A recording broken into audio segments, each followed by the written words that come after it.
पाकिस्तान। अच्छा अच्छा। कराची। जी जी।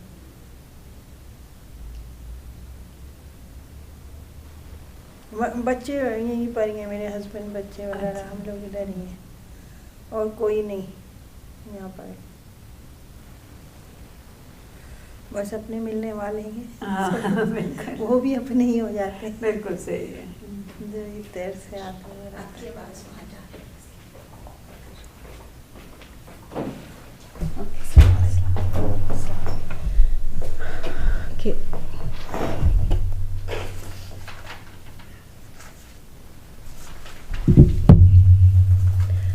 अऊज़ु बिल्लाहि मिनश शैतानिर रजीम बिस्मिल्लाहिर रहमानिर रहीम रब्बि इश्रह ली सदरी व यस्सिर ली अमरी वहलुल उक़दतम मिन लिसानी यफ़क़हू क़ौली। अस्सलामु अलैकुम व रहमतुल्लाहि व बरकातुहू। सबसे पहले मैं आपको मरहबा कहती हूँ, खुशामदीद कहती हूँ CIU पे, कैलिफोर्निया इस्लामिक यूनिवर्सिटी पे, क्योंकि आज हमारा वेलकम रमज़ान वर्कशॉप है। ये सबसे पहले मैं आपको प्रेजेंट कर दूंगी जो भी चीज़ें हैं रमज़ान और रोज़े से मुतल्लिक इंशाल्लाह। उसके बाद आप अपने क्वेश्चंस लिख के रख लें, ताकि अगर कोई क्वेश्चंस आपको रास्ते में भी ड्यूरिंग द प्रेजेंटेशन अगर आपको कोई याद आए तो आप उनको नोट कर लीजिए, ताकि फिर जैसे ही प्रेजेंटेशन ख़त्म हो उसके बाद फिर आप लोग मुझसे सवाल पूछ लें, ताकि आप भूल ना जाएं उनको। तो हमारा आज का जो वर्कशॉप है ये रोज़े और रमज़ान के मुतल्लिक है। मुझे ये पहले से क्लियर कर देना है, शुरू से वाज़े कर देना है कि ये जो आज का वर्कशॉप है ये सिर्फ रमज़ान और रोज़े के फ़िक़्ह से मुतल्लिक है। फ़िक़्ह से मुतल्लिक है यानी जो हमारे लॉज हैं, जो रूल्स हैं रोज़े और रमज़ान के मुतल्लिक।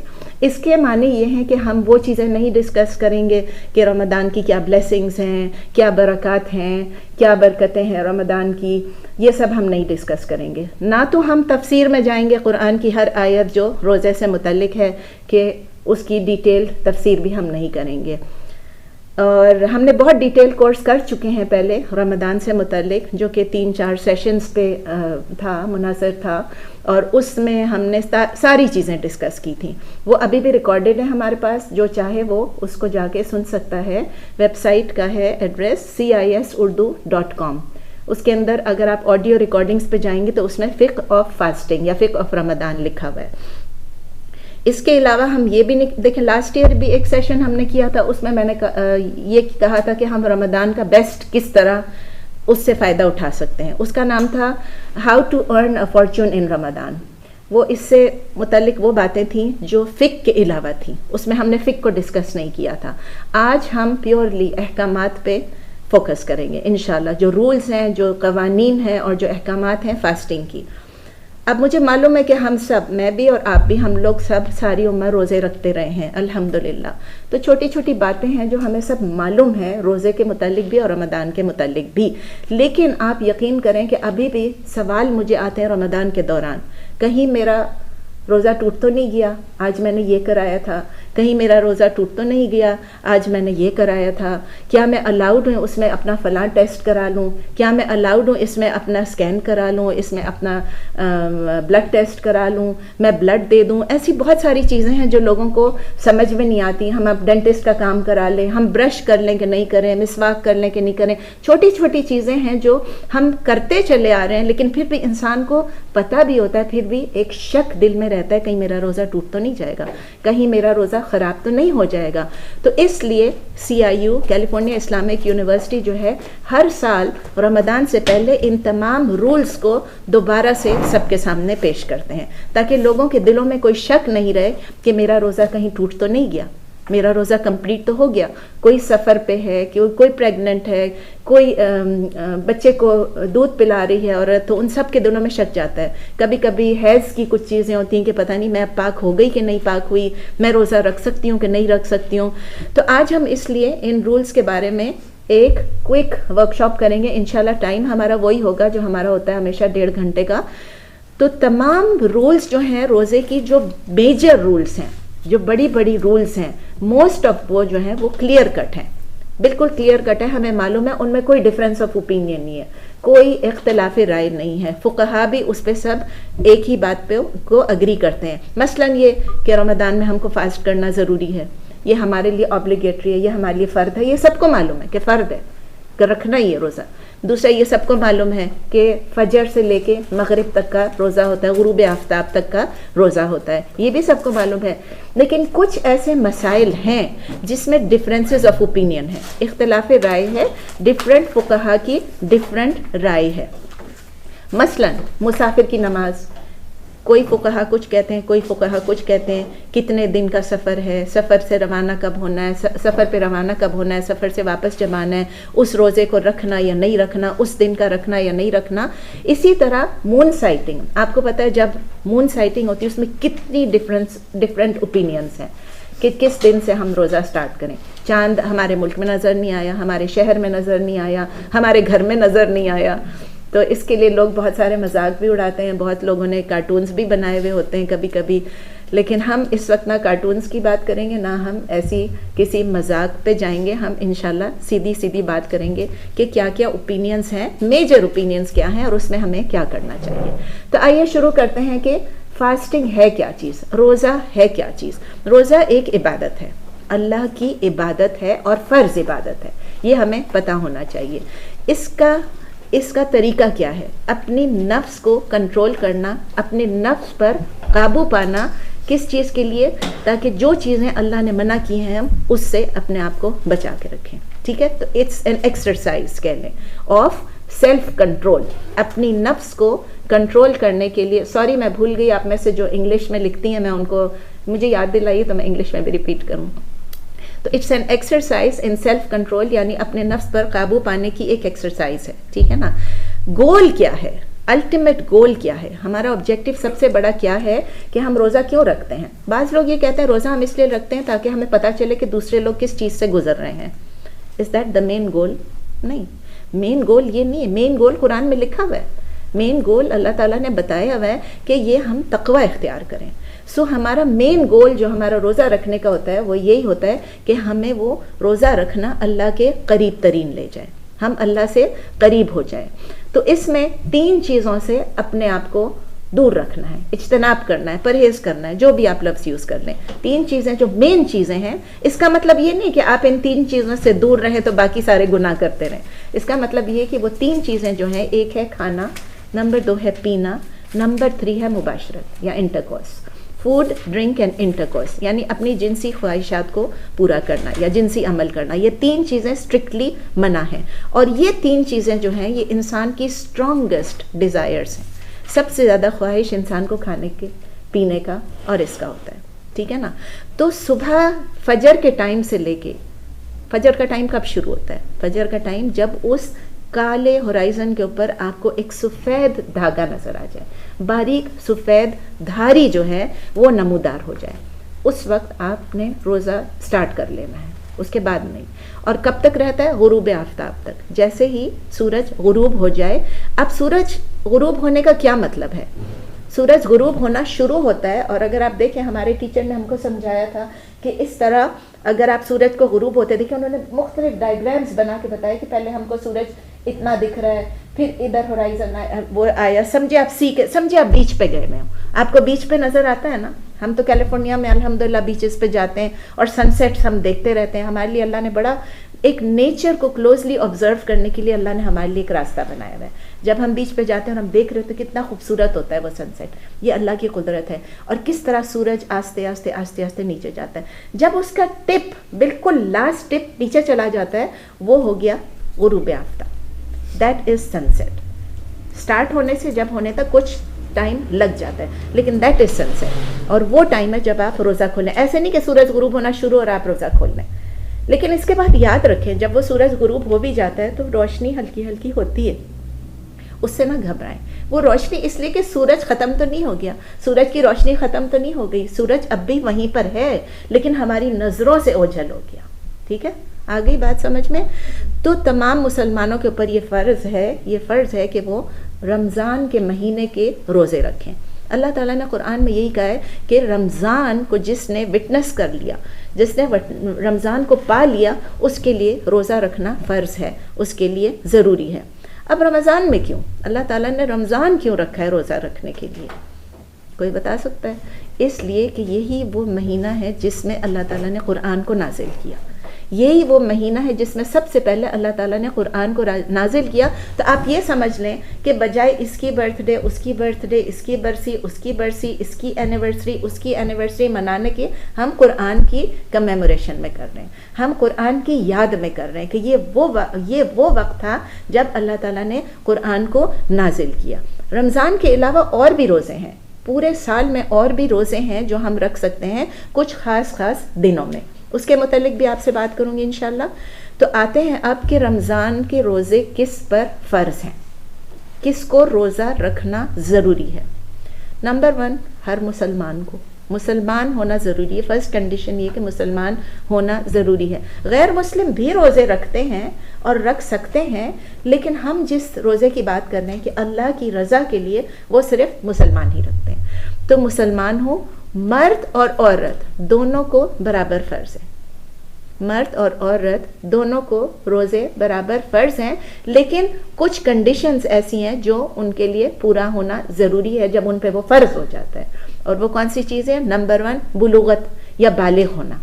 जब तक कोई बालिग नहीं होता, इंग्लिश में यू कैन राइट मेच्योरिटी या मेच्योर होना, उससे पहले आपके ऊपर फ़र्ज़ नहीं है। यानी जिस बच्चे के ऊपर नमाज फ़र्ज़ नहीं है उसके ऊपर रोज़ा भी फ़र्ज़ नहीं है। और आपको पता है नमाज की कौन सी एज है? There are differences of opinion again, लेकिन मेन एज लोग कहते हैं ना बुलूगत पे आके, लेकिन नबी सल्लल्लाहु अलैहि वसल्लम ने क्या फरमाया कि जब वो 10 साल के हों तो उनको नमाज पढ़ाएं, बाकायदा पढ़ाएं। 7 साल से शुरू करें उनको ट्रेन करना, 3 साल इनफ होते हैं ट्रेनिंग के लिए। तो इसी तरह जिस तरह नमाज के लिए 10 साल से है, रोज़े के लिए भी है कि 10 साल से आप उनको रोज़े रखवाएं। 7 साल से शुरू कराएं, कभी आधा रोज़ा, कभी 1 रोज़ा, कभी 2 रोज़े, जितने भी बच्चे कोशिश कर सकें उनको रोज़ा रखना शुरू कराएं 7 साल से। लेकिन जब वो 10 साल के हो जाएं तो आप कोशिश करें कि वो रोज़े रखें, लेकिन उनको फोर्स ना करें। तो माँ बाप के ऊपर ये फ़र्ज़ है कि वो देखें कि हमारे बच्चे कब बालिग होते हैं, क्योंकि जब वो बालिग हो जाएं तो फिर कोई बहाना नहीं है। एक दफ़ा सन्ने बुलूगत को पहुंच जाएं उसके बाद कोई बहाना नहीं। 10 साल पे तो ये कोशिश करेंगे, समझ में आ गई। 7 इयर्स पे उनको इनकरेज करना है कि आप रोज़ा रखना शुरू करें। कोई आधा रखेगा, कोई पूरा रखेगा, कोई 1 से ज़्यादा रखेगा। 3 साल की प्रैक्टिस के बाद जब वो 10 साल के हो जाएं तो आप देखें कि जिस तरह नमाज वो पढ़ने, रोज़े भी रख रहे हैं। माँ बाप को चाहिए कि उनको रोज़े रखवाएं 10 साल पे, लेकिन उनसे अकाउंटेबिलिटी नहीं होगी जब तक कि वो बालिग ना हो जाएं। अगर उन्होंने मिस कर दिया तो इट्स ओके, फोर्स ना करें उनको। तो मैंने जिस तरह आपको कहा कि माँ बाप का ये फ़र्ज़ है कि अपने बच्चों को क्लोजली वॉच करें, देखें कि वो कब बालिग होते हैं। बालिग होना हमारा मुसलमानों का US की तरह नहीं है 18 साल।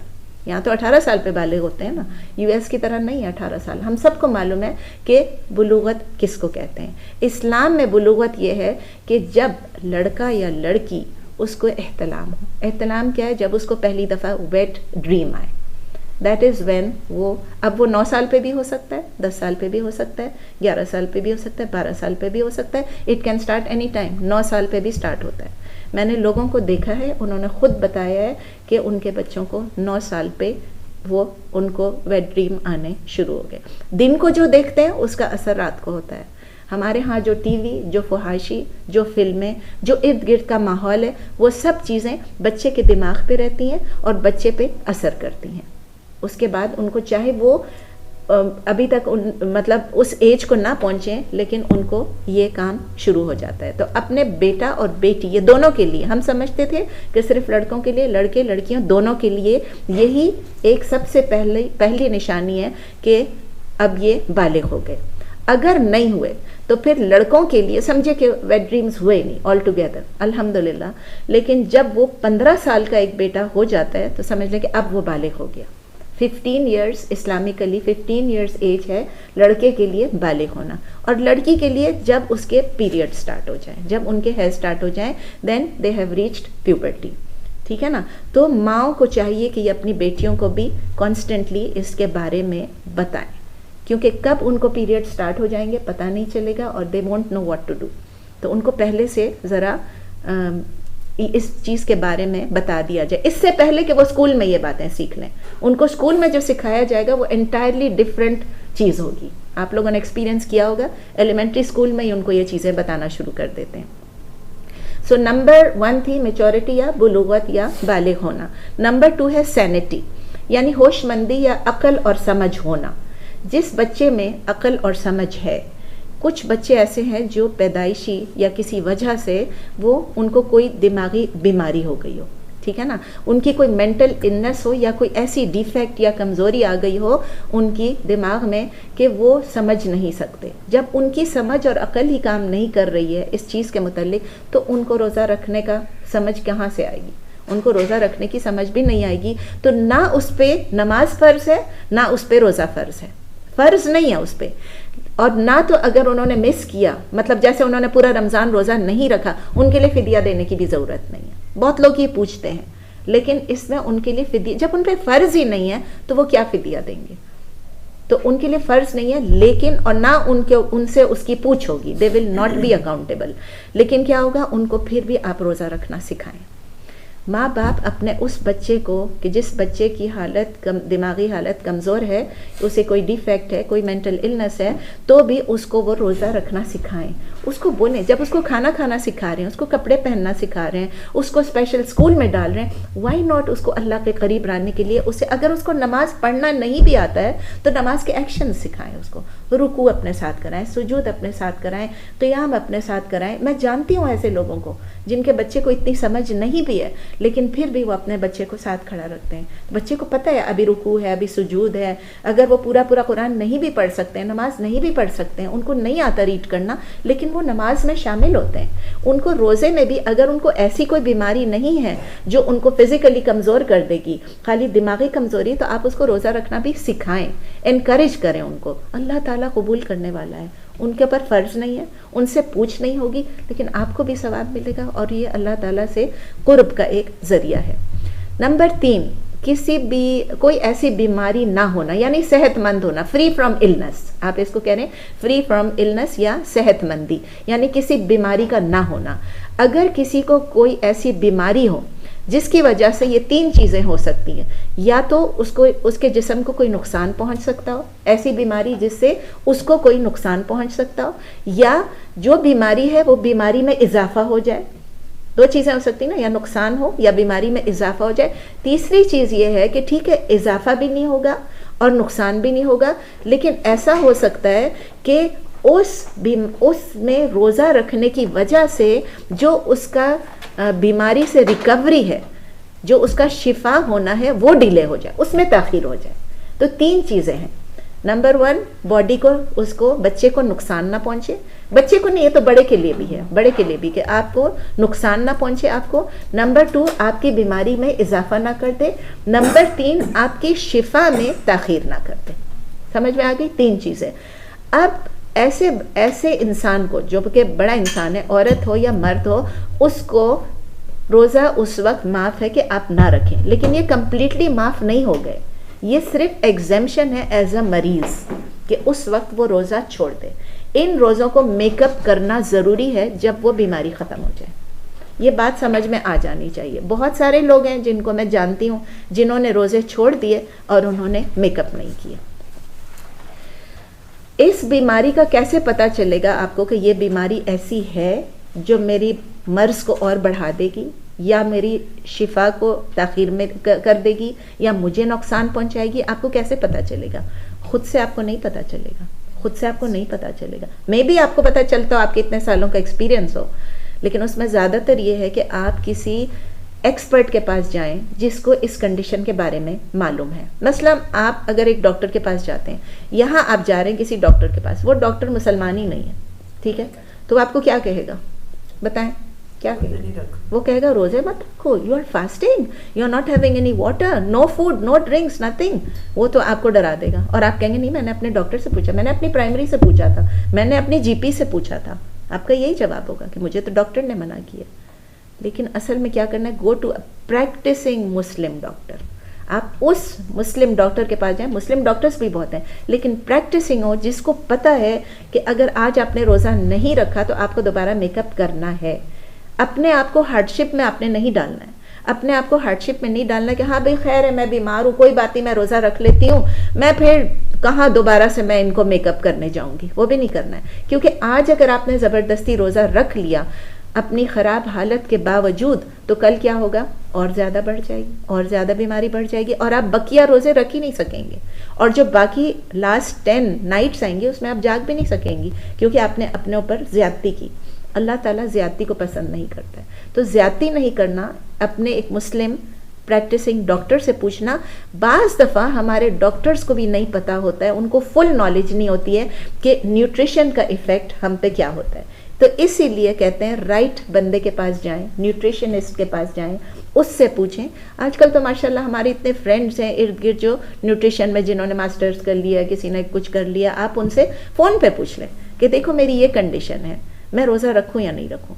वो आपको ये कहेंगे ठीक है आप दिन को रोज़ा रख लें, आप रात को पानी पीते रहें, आप दिन को रोज़ा रख लें, आप रात को ये खा लें, आप सहरी में ये मत खाएं, आप इफ्तारी में ये मत खाएं, अगर आप ये चीज़ खा लेंगी तो उससे आपका पूरा दिन अच्छा गुजरेगा, so that they will give you the right advice. तो उनके पास आप जाएं। तो अगेन कोई रिस्क में अपने आप को नहीं डालना है, कोई रिस्क में नहीं डालना है। लेकिन अगर रिस्क नहीं है, अगर डॉक्टर ने भी कह दिया, न्यूट्रिशनिस्ट ने भी कह दिया, आपको भी अपना सिस्टम मालूम है, तो आप रोज़ा रखें। फिर आपको माफ़ नहीं है, फिर आपको एग्जेम्पशन नहीं है, then you have to fast. और ये भी याद रखें कि जब आपकी वो हालत ठीक हो जाए, यानी आप बीमार 5 दिन रही लेकिन आपने 30 रोज़े छोड़ दिए, ये भी नहीं करना है। जैसे ही आपकी हालत ठीक होती है, आपको लगता है कि अब आपकी कमज़ोरी भी दूर हो गई है, आप रोज़ा रखना शुरू कर दें। और जो रोज़े आपने छोड़े थे उनको मेकअप भी करना है, याद रखें, ठीक है। जो रोज़े छोड़े थे उनको मेकअप भी करना है। एक और कैटेगरी होती है जिसमें प्रेग्नेंट वुमन हो, एक औरत हामिला हो, या वो दूध पिलाने वाली हो, नर्सिंग मदर हो, लैक्टेटिंग मदर हो, ब्रेस्ट फीडिंग वुमेन है, उनको भी उस वक्त एग्जेम्प्ट होता है अगर फास्टिंग की वजह से, रोज़े की वजह से, या उनको नुकसान पहुंच रहा हो औरत को, या बच्चे को नुकसान पहुंच रहा हो, या दोनों को। ये 3 कंडीशंस हैं इसमें भी, या औरत को नुकसान पहुंच रहा हो, या बच्चे को नुकसान पहुंच रहा हो, या दोनों को, ठीक है ना। जब ये तीनों चीज़ों में से कोई भी एक है तो फिर वो रोज़ा ना रखें। बच्चे को भी नुकसान नहीं पहुंचाना है, अपने आप को भी नुकसान नहीं पहुंचाना है। लेकिन अगेन जब वो वक्त गुजर जाए, यानी कि जब उसने दूध पिलाना छोड़ दिया तो, और या वो प्रेग्नेंट थी तो बच्चा पैदा हो गया, बच्चा पैदा होने के बाद उसके निफास के दिन गुजर गए, उसके बाद वो अपने रोज़ों को मेकअप कर ले। उसको ये इजाज़त है कि अगर उसका बच्चा समर में हुआ तो वो विंटर तक वेट कर ले, ताकि उसकी छोटे रोज़े उसको रखने पड़ जाए, क्योंकि वो दूध पिला रही है तो वो छोटे रोज़े रख ले, ये इजाज़त है। लेकिन इसमें उसको इंशाल्लाह इतना नुकसान नहीं पहुंचाएगा। सर्दियों के रोज़े जो हैं वो आसान होते हैं। अच्छा, सपोज़ वो दोबारा प्रेग्नेंट हो गई। अब कल भी मुझे किसी ने भेजा कि भाई अभी तक मैं बच्चे को दूध पिला रही हूँ, मेरे बहुत सारे रोज़े जो हैं वो मैंने मेकअप नहीं किए, मैं क्या करूँ। अभी नबी सल्लल्लाहु अलैहि वसल्लम की हदीस है कि शव्वाल के नहीं, शाबान के ये जो लास्ट 15 डेज़ हैं या 14 डेज़ हैं, इसमें आप अपने आप को थोड़ा स्ट्रेंथन करें ताकि आपको रमज़ान में आपके पास थोड़ी ताकत हो और आप रोज़े रख सकें। तो कोशिश करें कि इस 14-15 दिनों में आप रोज़े ना रखें, ठीक है ना, वैसे ही ना रखें। लेकिन अगर आप आदी हैं मंडे और थर्सडे के रोज़ा रखने के, तो फिर आप रख सकते हैं तो रखें, अपने आप को हार्डशिप में ना डालें। ये शाबान में रोज़ा रखने की वजह से आपको रमज़ान में कमज़ोरी ना आ जाए, रोज़ा रखने के काबिल ना रहें। लेकिन अब इसने मुझे कल टेक्स्ट किया और ये पूछा है कि अब शाबान के 14 तारीख हो गई है, अब इसमें इतने थोड़े दिन रह गए हैं, क्या मैं मेकअप करूं? मैं अभी तक फीड कर रही हूं बच्चे को। मैंने कहा अगर तुम्हारी हिम्मत है, तुम्हें लगता है कि बच्चे को नुकसान नहीं पहुंचेगा, तुम्हें नुकसान नहीं पहुंचेगा, तो तुम रोज़ा रख लो, otherwise you have the time. जो कंटिन्यूसली प्रेग्नेंट होते हैं, एक बच्चे के बाद, देखिए एक बच्चा पैदा होता है, आपके इतने दिन प्रेगनेंसी में निकल गए, ठीक है, 9 मंथ्स आपके प्रेगनेंसी में, उसके बाद आपके निफास में, समझे 1 साल निकल गया, उसके बाद 2 साल तक आप दूध पिला रहे हैं, 3 साल हो गए। अब 3 साल के बाद आप दोबारा प्रेग्नेंट हो रही हैं, तो फिर दोबारा 3 इयर्स करते करते आपके, आजकल मैंने देखा हर एक के माशाल्लाह 4 बच्चे 5 बच्चे यहाँ पर हैं, अल्हम्दुलिल्लाह, बहुत खुशी की बात है। पाकिस्तान में तो वो कहते हैं बच्चे 2 ही अच्छे, पहले तो वो 2 बच्चे भी सिर्फ लड़के बताते थे, फिर बताने लगे नहीं है एक लड़की एक लड़का। अब जिसका लड़की लड़का नहीं होगा वो क्या करेगा बेचारा। आपको क्या ज़रूरत है, आप ये एक तो गलत स्लोगन भी लगा रहे हो, आप कह रहे हो कि बच्चे 2 ही अच्छे। किसने कह दिया बच्चे 2 अच्छे? अल्लाह ताला उनको भी रिस्क देता है, हमें भी रिस्क देता है। हर बच्चे की अपनी किस्मत होती है, बच्चे को ऐसा नहीं, ये सिखाना ही नहीं चाहिए जो पाकिस्तान में बोर्ड्स पे लिखा होता है, फैमिली प्लानिंग वाले जो करते हैं। और फिर लोग कहेंगे ये मुल्लानी है इसलिए सबको कह रही है कि कोई बात नहीं, ज़्यादा बच्चे पैदा करो। ओके, तो अगर वो दोबारा प्रेग्नेंट हो गया और कुछ साल गुजर गए, वो कब मेकअप करेगी वो औरत अपने रोज़ों की? ऐसे लोगों को इजाज़त है। अगर उसको ईज़िली वो फास्ट नहीं कर सकती और उसको नुकसान पहुंचती है, तो जब तक कि उसके बच्चे हो जाते हैं और जब तक वो फारिग नहीं हो जाती, जब तक वो रोज़ा ना मेकअप करे और उस वक्त जाके मेकअप करे। अच्छा, इसमें भी हर बंदी का डिफरेंट वो होता है, कैपेबिलिटी होती है, एबिलिटी होती है, समझे, इस्तिताअत होती है कि कोई औरत लगातार रमज़ान में रोज़े रखती है, उसको कुछ नहीं होता है, एंड तक रोज़े रखती है। मैं आपको एग्जांपल देती हूँ। मेरी सास, जिस वक्त उनको जब कहते हैं दर्द जब कॉन्ट्रैक्शंस शुरू होते थे, जब तक वो रोज़े में होती थी, उनके इतने बच्चे रमज़ान में पैदा हुए, मेरे हस्बैंड खुद रमज़ान में पैदा हुए, और वो कहती थी कि मुझे जब दर्द ज़ह हुआ और जब मुझे उल्टी हुई तब जाके फिर मेरा रोज़ा टूटा। She could fast until the end, 9 months पूरे वो फास्ट कर सकती थी माशाल्लाह। रमज़ान में भी वो करती थी फास्ट। लेकिन ज़्यादातर अभी जैसे मेरी डॉक्टर थी तो वो ये कहती थी कि तुम लास्ट फ्यू डेज़ में, जैसे मेरे फातिमा जो मेरी बेटी वो रमज़ान में पैदा हुई 15th रोज़े को, 7 रोज़ेज़ मैंने रख लिए। उसके बाद फिर उसने मुझे कहा, डॉक्टर ने कहा कि देखिए तुम्हारी कमज़ोरी आ जाएगी, तुम्हारा बच्चा पैदा होने में तकलीफ़ होगी, तो शायद तुम्हें फिर C-सेक्शन करना पड़ेगा। तो तुम नॉर्मल बच्चे के लिए तुम ये 7-8, अभी पता नहीं था कि एग्जैक्ट ड्यू डेट पे बच्चा होगा कि नहीं होगा, बट शी सेड, मुसलमान थी, डॉक्टर थी, प्रैक्टिसिंग थी, पाकिस्तान में थी, उस पठान थी, पठान लोग तो रोज़ा छोड़ते ही नहीं है। तो उन्होंने कहा मुझे कि आप बेहतर ये है कि मतलब I can't tell you not to fast, but it's better कि नहीं फास्ट करो। तो इस तरह से अपनी अपनी कंडीशन हर एक को मालूम है। इसी तरह लैक्टेटिंग मदर्स जो हैं उनके साथ भी ये है कि जो ब्रेस्ट फीड जो करती हैं माएँ, तो उनके लिए भी है। कुछ लोग तो 2 साल तक वो रोज़े भी रख रहे होते हैं, ब्रेस्ट फीड भी कर रहे होते हैं। मैंने अपनी बेटी को, अपनी बहू को देखा कि वो लोग रोज़े मिस नहीं करते हैं। तो इसलिए ये हर औरत का अपना कितना उसकी हिम्मत है, कितना उसको नुकसान नहीं पहुंच रहा है। रात को फिर वो कुछ कर लेती होंगी, ज़्यादा पानी पीती होंगी, दूध पीती होंगी, खाना अच्छी तरह खाते होंगे, लेकिन अपने ऊपर अगेन मैं कह रही हूँ हर औरत की सिचुएशन डिफरेंट है। हर औरत की अलग अलग, कोई कर सकता है फास्ट, कोई नहीं। अपने आप को हार्डशिप में नहीं डालना। अगेन लाइन ये है, बॉटम लाइन, कि अपने आप को हार्डशिप में नहीं डालना है, अपने आप को नुकसान में भी नहीं डालना है। नेक्स्ट पॉइंट ये है कि आपके पास आपको कोई ऐसी बीमारी ना हो जो कि क्रॉनिक हो, यानी आपको उससे जिसको कोई और माजूरी ना हो, जिसको कोई उसके ऊपर रोज़ा फ़र्ज है, जिसको कोई क्रॉनिक बीमारी ना हो।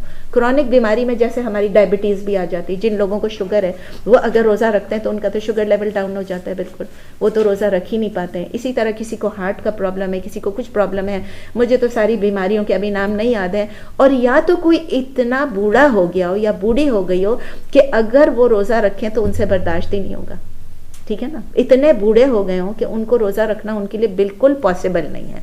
ऐसे लोग जिनको पता है कि अब देखिए ये शुगर वाले जो लोग हैं नॉर्मली कहते हैं कि शुगर जो है, अब तो कहते हैं रिवर्सिबल है, लेकिन नॉर्मली क्या होता है, हमने देखा है कि जिनको शुगर है या ऐसी बीमारी है जो क्रॉनिक इलनेस है जिसमें वो रोज़ा नहीं रख सकते, वो सिचुएशन ख़त्म नहीं होती है।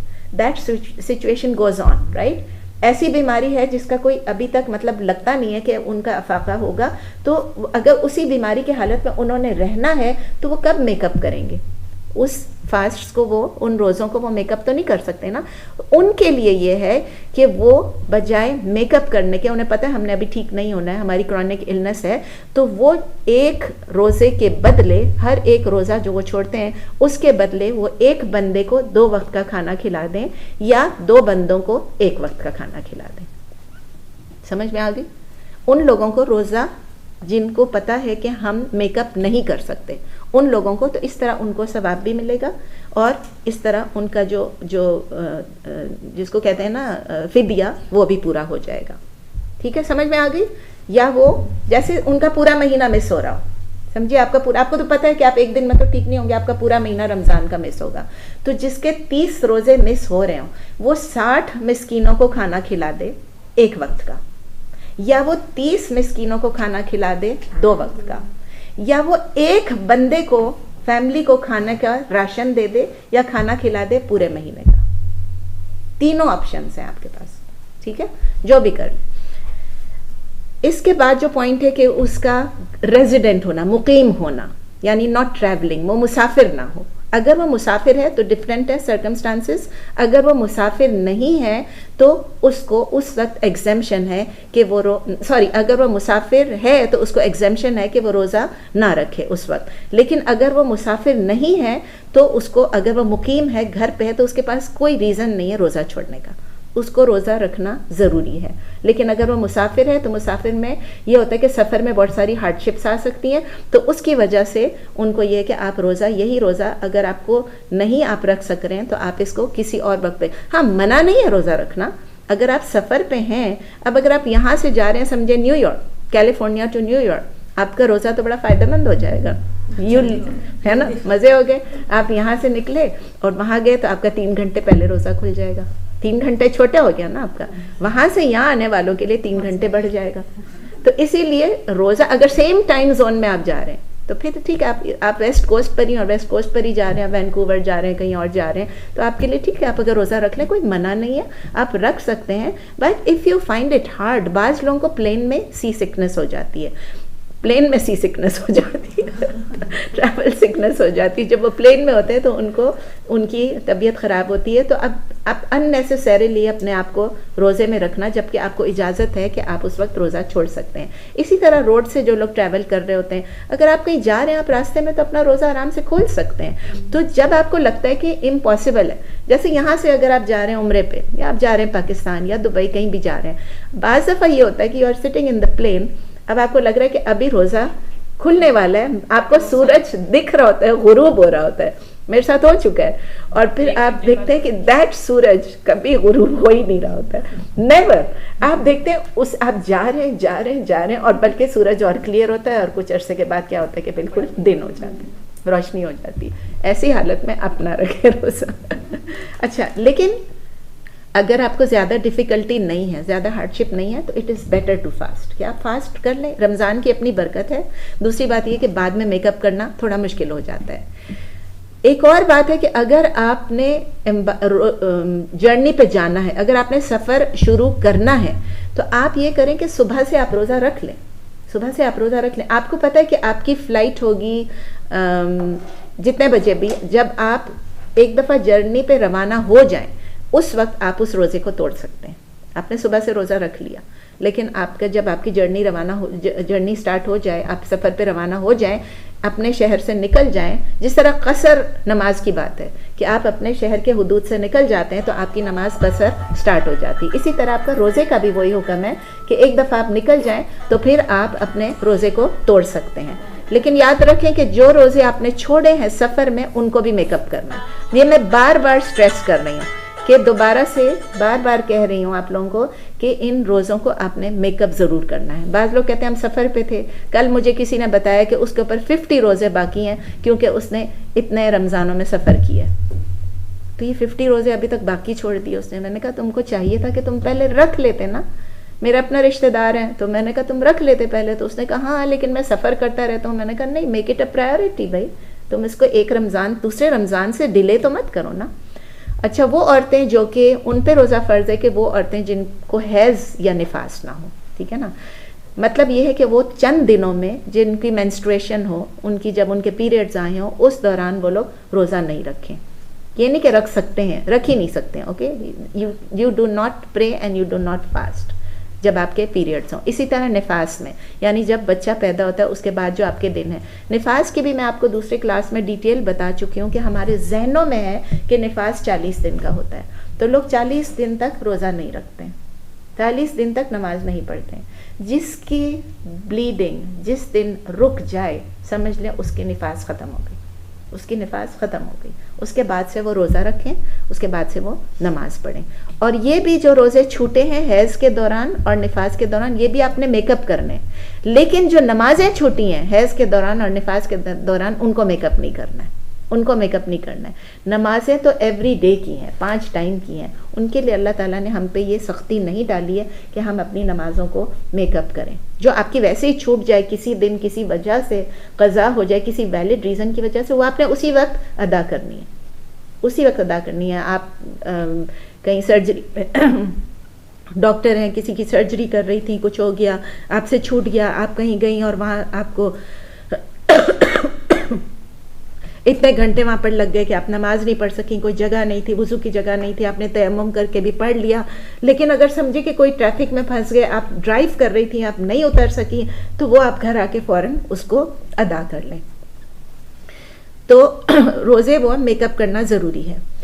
नेक्स्ट चीज़ है कि रमज़ान जब स्टार्ट होता है तो कैसे पता चलता है कि रमज़ान स्टार्ट हो गया।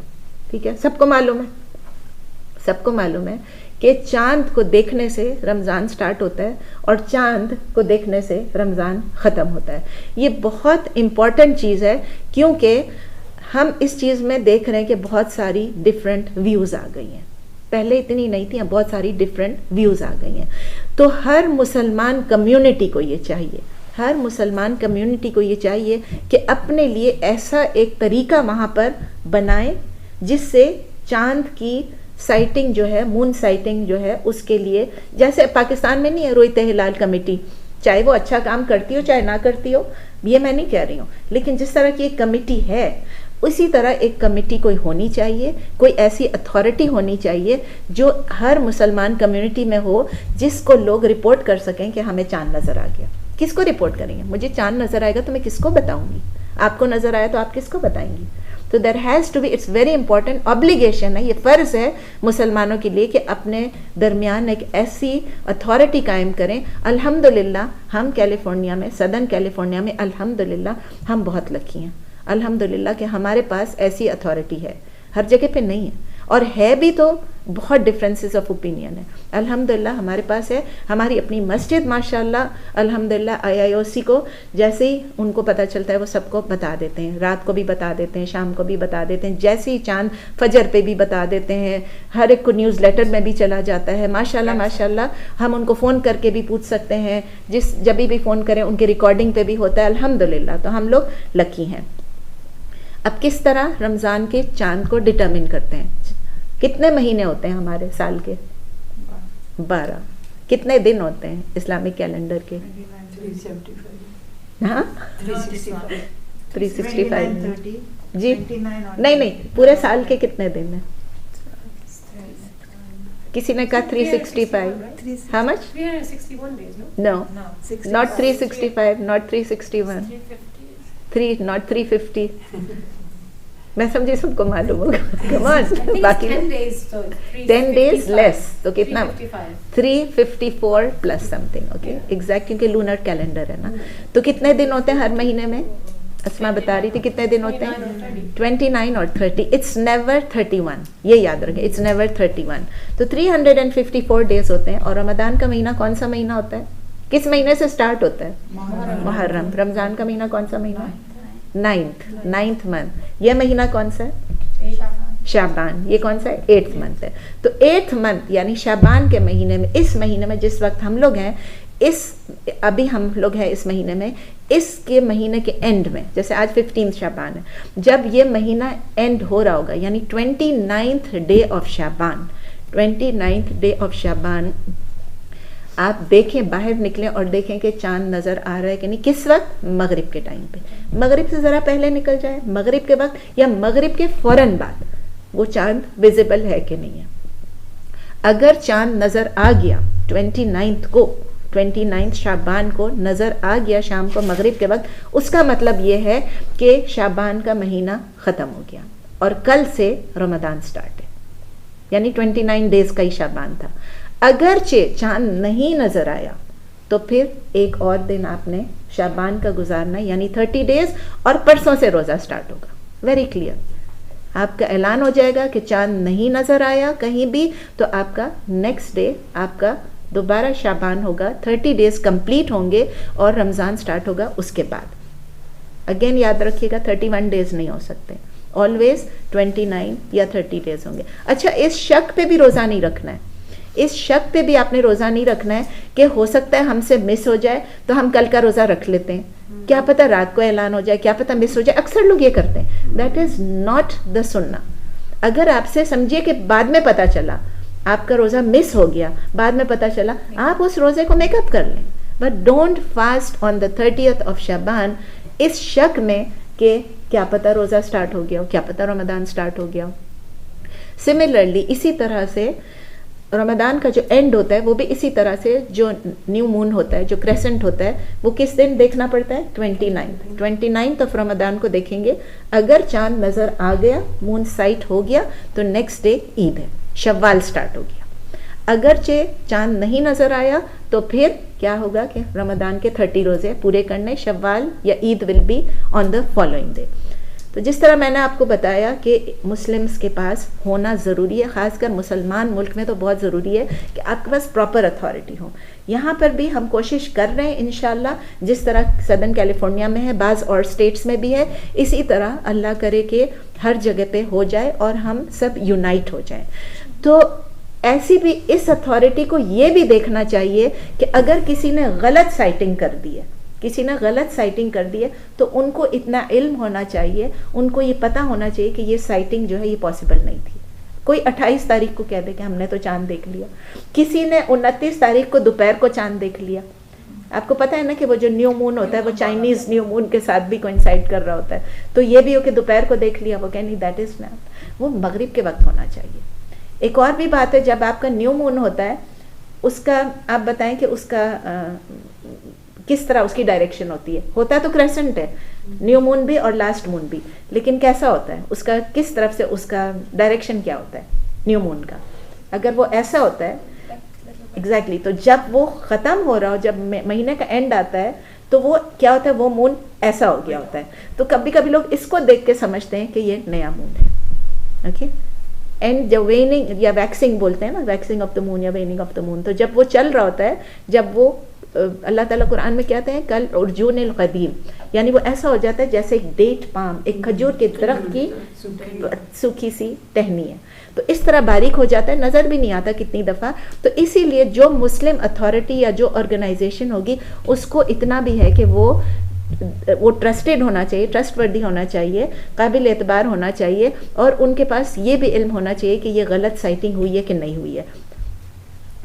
एक दफ़ा चांद अगर नज़र आ गया, अब यहाँ भी डिफरेंस ऑफ ओपिनियन है, हम वो ओपिनियन बता रहे हैं जो हम फॉलो कर रहे हैं, CIU पे भी फॉलो कर रहे हैं, IIOC पे भी फॉलो कर रहे हैं, और बहुत सारे लोगों ने इसी के फतवे दिए और इसी को फॉलो कर रहे हैं कि एक दफ़ा किसी मुसलमान जगह पे चांद नज़र आ गया, दुनिया में कहीं भी, दुनिया में कहीं भी, तो दैट इज़ ग्लोबल साइटिंग। उसकी वजह से ये कि रमज़ान स्टार्ट हो गया for every Muslim in the entire world. आप समझ लें, अगर सऊदी अरब कह देता है कि भाई हमने चांद देख लिया, साइटिंग हो गई है, तो हमको फिर ये नहीं सोचना चाहिए लेकिन वो तो सऊदी में, हमें तो नहीं नज़र आया, या हम सदर्न कैलिफोर्निया में बैठे हैं, नॉर्दर्न कैलिफोर्निया वाले कह रहे हैं जब तक हमको नज़र नहीं आएगा हम नहीं करेंगे। ये बहुत कॉमन है यहाँ पर, ये बहुत कॉमन है। तो आइडियली अगर हमको कैलिफोर्निया में, सदर्न कैलिफोर्निया में हमें चांद नज़र आ गया रमज़ान स्टार्ट होने का, तो जो मुसलमान कनाडा में है, न्यूयॉर्क में है, या कहीं भी दुनिया में है, उन्हें पता चल गया कि एक जगह पे नज़र आ गया चांद, सबको उसी दिन रमज़ान स्टार्ट करना चाहिए। हर एक की अलग अलग छोटी छोटी ईंट, कहते हैं ना 1.5 ईंट की मस्जिद, वो नहीं बनानी चाहिए। लेकिन अब 2 दिन बाद होती है। अफसोसनाक बात है अनफॉर्चुनेटली कि इस तरह नहीं होता है जिस तरह हम चाह रहे हैं। आइडियल सिचुएशन मैंने आपको कहा ना ये है कि सब इकट्ठे रमज़ान। देखें, जो लोग हज के लिए जाते हैं, सिंपल सी बात है, जो लोग हज के लिए जाते हैं अपने अपने मुल्कों से, उनके पास अभी हज की तारीख ने 9 ज़िलहज नहीं आया होता है, लेकिन वहाँ पहुँच के वो हज तो उसी दिन पे करते हैं। मेरे एक टीचर हैं जो शरिया के कनाडा के थे, वो ये कहते थे तुम अपने पाकिस्तानियों से कह दो कि वो अपने प्लेन में जाएँ, चार्टर्ड प्लेन में जाएँ 9 ज़िलहज को, जब अरफात में लोग जमा हैं, और वो जाके वहाँ जाके प्लेन में जाएं और इंतज़ार करें कि नहीं आज तो पाकिस्तान में अभी तक हज का टाइम नहीं हुआ है, जब लोग मुज़दलिफ़ा चले जाएं, मिना पहुँच जाएं, उसके बाद वो अपना हज वहाँ पर कर लें। Like he would make fun of it. किसी का मजाक नहीं उड़ाना चाहिए, लेकिन वो सही बात कहते थे कि डिफरेंस ऑफ ओपिनियन होती है, लेकिन अब हज के लिए तो डिफरेंस ऑफ ओपिनियन नहीं है ना। इसी तरह हज का जो यौम अरफा का रोज़ा है उसमें भी बहुत गड़बड़ें होती हैं। तो फिलहाल हम बात कर रहे हैं रमज़ान के लिए कि डिफरेंस ऑफ ओपिनियन है, सिर्फ मून साइटिंग और मून कैलकुलेशन में भी डिफरेंस है। कुछ लोग कहते हैं कि जब नेकेड से हमको नज़र आना चाहिए, ठीक है ना, नेकेड आई से नज़र आना चाहिए, क्योंकि कुछ लोग कहते हैं हम टेलीस्कोप से देखेंगे। कुछ लोग हैं यहाँ पर जो, जहाँ पर हमारा वेदर के स्टेशंस हैं, जो उधर जाते हैं और वो टेलीस्कोप से देखते हैं और वो बताते हैं कि हमको तो चांद नज़र आ गया, लेकिन बाकी लोग कहते हैं नहीं, नेकेड आई से देखना ज़रूरी है, टेलीस्कोप से तुमने कैसे, जब चांद नज़र आ गया, विजिबल हो गया, तो वो कह रहे हैं नहीं, नेकेड आई से देखना ज़रूरी है। एक और ओपिनियन है, वो कहते हैं कि नहीं नहीं आज तो इम्पॉसिबल था चांद का दिखना, क्योंकि कैलकुलेशन बता रही है कि आज चांद दिख ही नहीं सकता। अब जिसको चांद दिख भी गया है उसको भी कहेंगे नहीं नहीं तुमने गलत देखा होगा, और उसके इतने मजाक वजाक उड़ाए, तुमने अपनी बीवी की शक्ल देख ली होगी, तुमने फलां देख लिया होगा, तुमने पाकिस्तानी कॉइन उठा के देख लिया होगा उसके ऊपर चांद बना हुआ है, बस इस तरह की बातें फिर करते हैं। तो याद रखें कुछ लोग ये कि डिफरेंस ऑफ ओपिनियन है, कोई कहता है टेलीस्कोप से देखो, कोई कहता है नहीं नेकेड आई से देखो, कोई कहता है कि नहीं एस्ट्रोनॉमिकल कैलकुलेशन की वजह से आज इम्पॉसिबल था, तो जिसने साइट किया भी जिसने साइट किया भी हो उसको भी रिजेक्ट कर देते हैं। तीसरी चीज ये है, वो कहते हैं कि चांद देखना तो जरूरी है ही नहीं, उसकी तो जरूरत है ही नहीं, क्योंकि कैलकुलेशन से तो हमें पता चल रहा है ना कि कल रोजा नहीं परसों स्टार्ट होगा या कल स्टार्ट होगा। तो वो कहते हैं चांद दिखे या ना दिखे हम फिर भी किसी को नजर आए या नहीं हम फिर भी कैलकुलेशन से ही अपने रोजे रखेंगे। सो ये डिफरेंट ओपिनियंस हैं। अल्हम्दुलिल्लाह हमारी मस्जिद जो है वो फॉलो करती है मून साइटिंग को, कैलकुलेशन को नहीं। अगर कैलकुलेशन उसके साथ जारी ठीक है, कैलकुलेशन उसको कंफर्म कर रही है, लेकिन जब तक चांद नज़र नहीं आ जाएगा जब तक हमारी मस्जिद जो है वो रोज़ा नहीं स्टार्ट करती है। लेकिन उसमें ग्लोबल साइटिंग है कि जहाँ भी कहीं चांद नज़र आ गया, ज़रूरी नहीं है कि हमें ऑरेंज काउंटी में चांद नज़र आए। ओके, तो सिंपल। अच्छा, इस बारे में एक और मुझे ये तनबी करनी है, ताकीद करनी है, जो भी है, इस बारे में एक दूसरे से लड़े मत प्लीज़, बहस ना करें इसमें, बहस ना करें। बहस करने का कोई फ़ायदा नहीं होगा, लड़ने का कोई फ़ायदा नहीं होगा। जिसने अपना जहन बना लिया कि मैंने रोज़ा रखना है वो रोज़ा रखेगा, जिसने जहन बना लिया कि मैंने नहीं रखना है वो नहीं रखेगा। आप आराम से समझाएं, हिकमत से, इल्म से, नॉलेज से, विजडम से, लेकिन आप उसको फोर्स ना करें, उससे लड़े मत, उससे बहस ना करें, आर्ग्यू ना करें कि नहीं तुम गलत कर रहे हो मैं सही कर रहा हूं, ये प्लीज ना करें। तो सिंपल तरीका क्या है, इसका हल क्या है? इसका हल ये कि मुसलमानों को चाहिए कि कम से कम एक लोकेलिटी में, एक कम्युनिटी में तो वो यूनाइट हो जाए कम से कम। अब हम एक सदर्न कैलिफोर्निया, हमको चाहिए कि हम तो पूरी तरह से यूनाइट हो जाए ना। अल्हम्दुलिल्लाह बहुत फ़र्क पड़ा है, चंद सालों में बहुत फ़र्क पड़ा है। अभी अल्हम्दुलिल्लाह बहुत सारी मसाजिद जो हैं हमारे साथ होती हैं, कुछ नहीं भी होती हैं एक दो, लेकिन ज़्यादा मसाजिद सब इकट्ठी होती हैं। और अगर हम सब के एक यूनिफाइड अथॉरिटी आ जाए जिस पे हम ट्रस्ट कर सकें तो बड़ा अच्छा हो जाए। तो अल्हम्दुलिल्लाह हमारे पास है, लेकिन पूरे यूएस में नहीं है। पूरे यूएस में ऐसा नहीं है, ऑल्दो हम कहते हैं फिक काउंसिल ऑफ नॉर्थ अमेरिका है और फलां है, लेकिन फिर भी कुछ लोग उनको नहीं मानते, ठीक है ना। तो इसलिए हमारे पास ऐसी कोई अथॉरिटी नहीं है जिसको मेन ठहरा दे कि भाई you have to follow them, ऐसा कुछ भी नहीं है। और ये क्यों है? क्योंकि मुस्लिम्स अभी तक माइनॉरिटी में। इंशाल्लाह एक दिन हम मेजॉरिटी में हो जाएंगे, हम उस वक्त का इंतज़ार करते हैं। इंशाल्लाह हम कोशिश करते रहते हैं कि अल्लाह ताला हम में इत्तेफाक पैदा कर दे, यूनिटी पैदा कर दे, और एक ऐसा दिन आ जाए जबकि तमाम फैमिलीज इकट्ठे ईद को सेलिब्रेट कर सकें। मैंने देखा है कि कुछ लोग नॉर्दर्न कैलिफोर्निया से यहाँ आए अपने पेरेंट्स को विज़िट करने के लिए, और माँ बाप की ईद थी, उन्होंने घर में ईद की पार्टी रखी थी और उनका बेटा और उनके बहू ने रोज़ा रखा था घर में। ऐसा भी होता है। तो अल्लाह से दुआ कर सकते हैं और कोशिश कर सकते हैं अल्लाह ताला हम सबको एक ही दिन पे ईद सेलिब्रेट करने की तौफीक दे इंशाल्लाह। रोज़े के लिए क्या क्या चीज़ें ज़रूरी है, रिक्वायरमेंट्स क्या है फास्टिंग की? क्योंकि आपको पता है कि हर इबादत, चूँकि ये इबादत है, हर इबादत के लिए सबसे बताएं दो चीज़ें क्या ज़रूरी हैं। कई दफ़ा मैं बोल चुकी हूँ। नंबर 1 नियत, नंबर 1 नियत, intention, number 2 according to the सुन्ना, ठीक है। ये दो चीज़ें हैं। तो पहली चीज़ जो है वो नियत है। नियत हमारी क्या होनी चाहिए कि हम जो रोज़ा रख रहे हैं सिर्फ अल्लाह के लिए रख रहे हैं, सिर्फ अल्लाह के लिए रखना है। इसलिए नहीं कि हम लोगों को बता सकें कि हमने पूरा रमज़ान रोज़ा रखा है, हम शो मार सकें, नहीं, इसलिए नहीं है। अगर किसी की इंटेंशन ये भी है कि चलो मैं तो रमज़ान आ रहा है, मैं डाइटिंग कर लूँगी, मेरे वज़न of course people do that, मेरा वज़न कम हो जाएगा तो मैं पूरा दिन खाना नहीं खाऊंगी, वैसे भी लोग तो रोज़ा रखे हुए, मेरा रोज़ा भी हो जाएगा और साथ मेरी डाइटिंग तो है ही है। प्राइमरी रीज़न इज क्यों रहे, I have seen people doing that, okay. तो खाने से पीने से परहेज करेंगे, उससे इज्तनाब करेंगे सिर्फ इसलिए कि वो कहेंगे कि हमारी डाइटिंग हो जाए, हमारा वजन कम हो जाए, लेकिन साथ साथ रोज़ा भी हो जाए, वो आपका रोज़ा काउंट नहीं होगा। हाँ, मेरा भी वजन बढ़ जाता है। तो दूसरा ये है कि लेकिन मैं बहुत ज़्यादा नहीं खाती, फिर भी बढ़ जाता है। आई थिंक कम खाने से इतना लंबे गैप से बढ़ जाता है। एनीवेज, तो वो आपका रोज़ा काउंट नहीं होगा अगर आपने सिर्फ डाइटिंग की वजह से आपने किया और आपने कहा चलो साइड में सब रोज़ा रखते हैं, मेरा भी रोज़ा हो जाएगा। लेकिन अगर आप रोज़ा रख रहे हैं इस नियत से कि रमज़ान है, मेरे ऊपर फ़र्ज़ है, मैं अल्लाह से करीब आना चाहती हूँ और मैं अल्लाह के लिए रोज़ा रख रही हूँ, लेकिन आपने सोचा हाँ इस तरह तो मेरा वज़न भी कम हो जाएगा, that is okay, that is okay, क्योंकि आपकी प्राइमरी नीयत, बेसिक इंटेंशन जो आपकी है to please Allah and to do what is फ़र्ज़, व्हाट अल्लाह हैज़ मेड फ़र्ज़ ऑन यू। दूसरी चीज़ ये है कि नियत के लिए जब हम रोज़े की नियत करते हैं, किसी को मालूम है हम क्या नियत करते हैं सुबह? आप लोग कुछ नियत करते हैं सुबह रोज़े के लिए? एक ओके, लेकिन कुछ अल्फाज हैं। नबी सल्लल्लाहु अलैहि वसल्लम ने कोई अल्फाज हमको नहीं सिखाए। I just want to tell you that हमारे जो कैलेंडर्स पे लिखा होता है पिसो में नवाई, जो हम लोग बचपन से करते आ रहे थे ना, वो रोज़ा की नियत नबी सल्लल्लाहु अलैहि वसल्लम ने नहीं सिखाई। वो हम लोगों ने, किसी इंसान ने, जिसने भी, किसी बुजुर्ग ने, किसी आलिम ने, जिसने भी उसको इन्वेंट कर दिया, अच्छी चीज़ इन्वेंट की, लेकिन हम लोगों ने उसको ऐसा ले लिया जैसे ये करना ज़रूरी है। आप अपने दिल में नियत करें, उसको वोकलाइज वर्बलाइज भी नहीं करना है, मुंह से कहने की ज़रूरत भी नहीं है। आपने दिल में नियत की कि मैंने रोज़ा रखना है, वो आपके दिल में, आपने उर्दू में की, पंजाबी में की, पश्तो में की, सिंधी में की, बलोची में की, मेमनी में की, जिसमें भी की, अंग्रेज़ी में की, फ़ारसी में की, अरबी में की, जो भी आपने कर ली, वो नियत आपकी हो गई। तो जो बचपन से जो दुआ सिखाई गई थी वो चूँकि सुनना नहीं है, उसको आप छोड़ दें। अब आप दिल में दुआ करें, हार्ट में, अपने दिल में दुआ करें। और रमज़ान का चूँकि महीना आपको पता है कि आपने नियत करनी है कि मैंने पूरा रमज़ान रोज़ा रखना है, उसके लिए आप रमज़ान शुरू होने से पहले एक दिन पहले आप पूरे महीने के लिए नियत कर लें।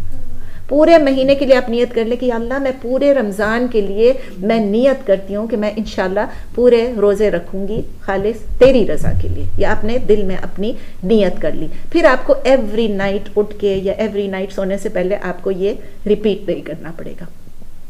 इसमें यह फ़ायदा है कि सपोज़ कि आप किसी दिन नहीं उठे सेरी के लिए, सुबह का टाइम हो गया, एटलीस्ट आपकी नियत थी।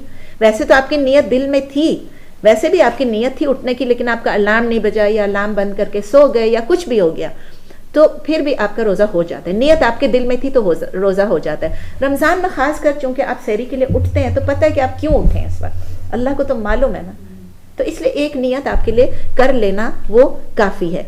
हाउएवर, अगर बीच में पीरियड्स आ गए तो आपका वो पीरियड्स की वो इतने दिन आपके मिस हो गए, या कोई बीमारी आ गई या सफ़र आ गया, तो अगर आपका बीच में वो गैप आ गया रोज़े में, तो यू मेक द नियत अगेन, जस्ट रिफ्रेश द नियत इंशाल्लाह, क्योंकि वो आपका बीच में गैप आ गया तो आपका वो उधर तक तो आपने रख लिया।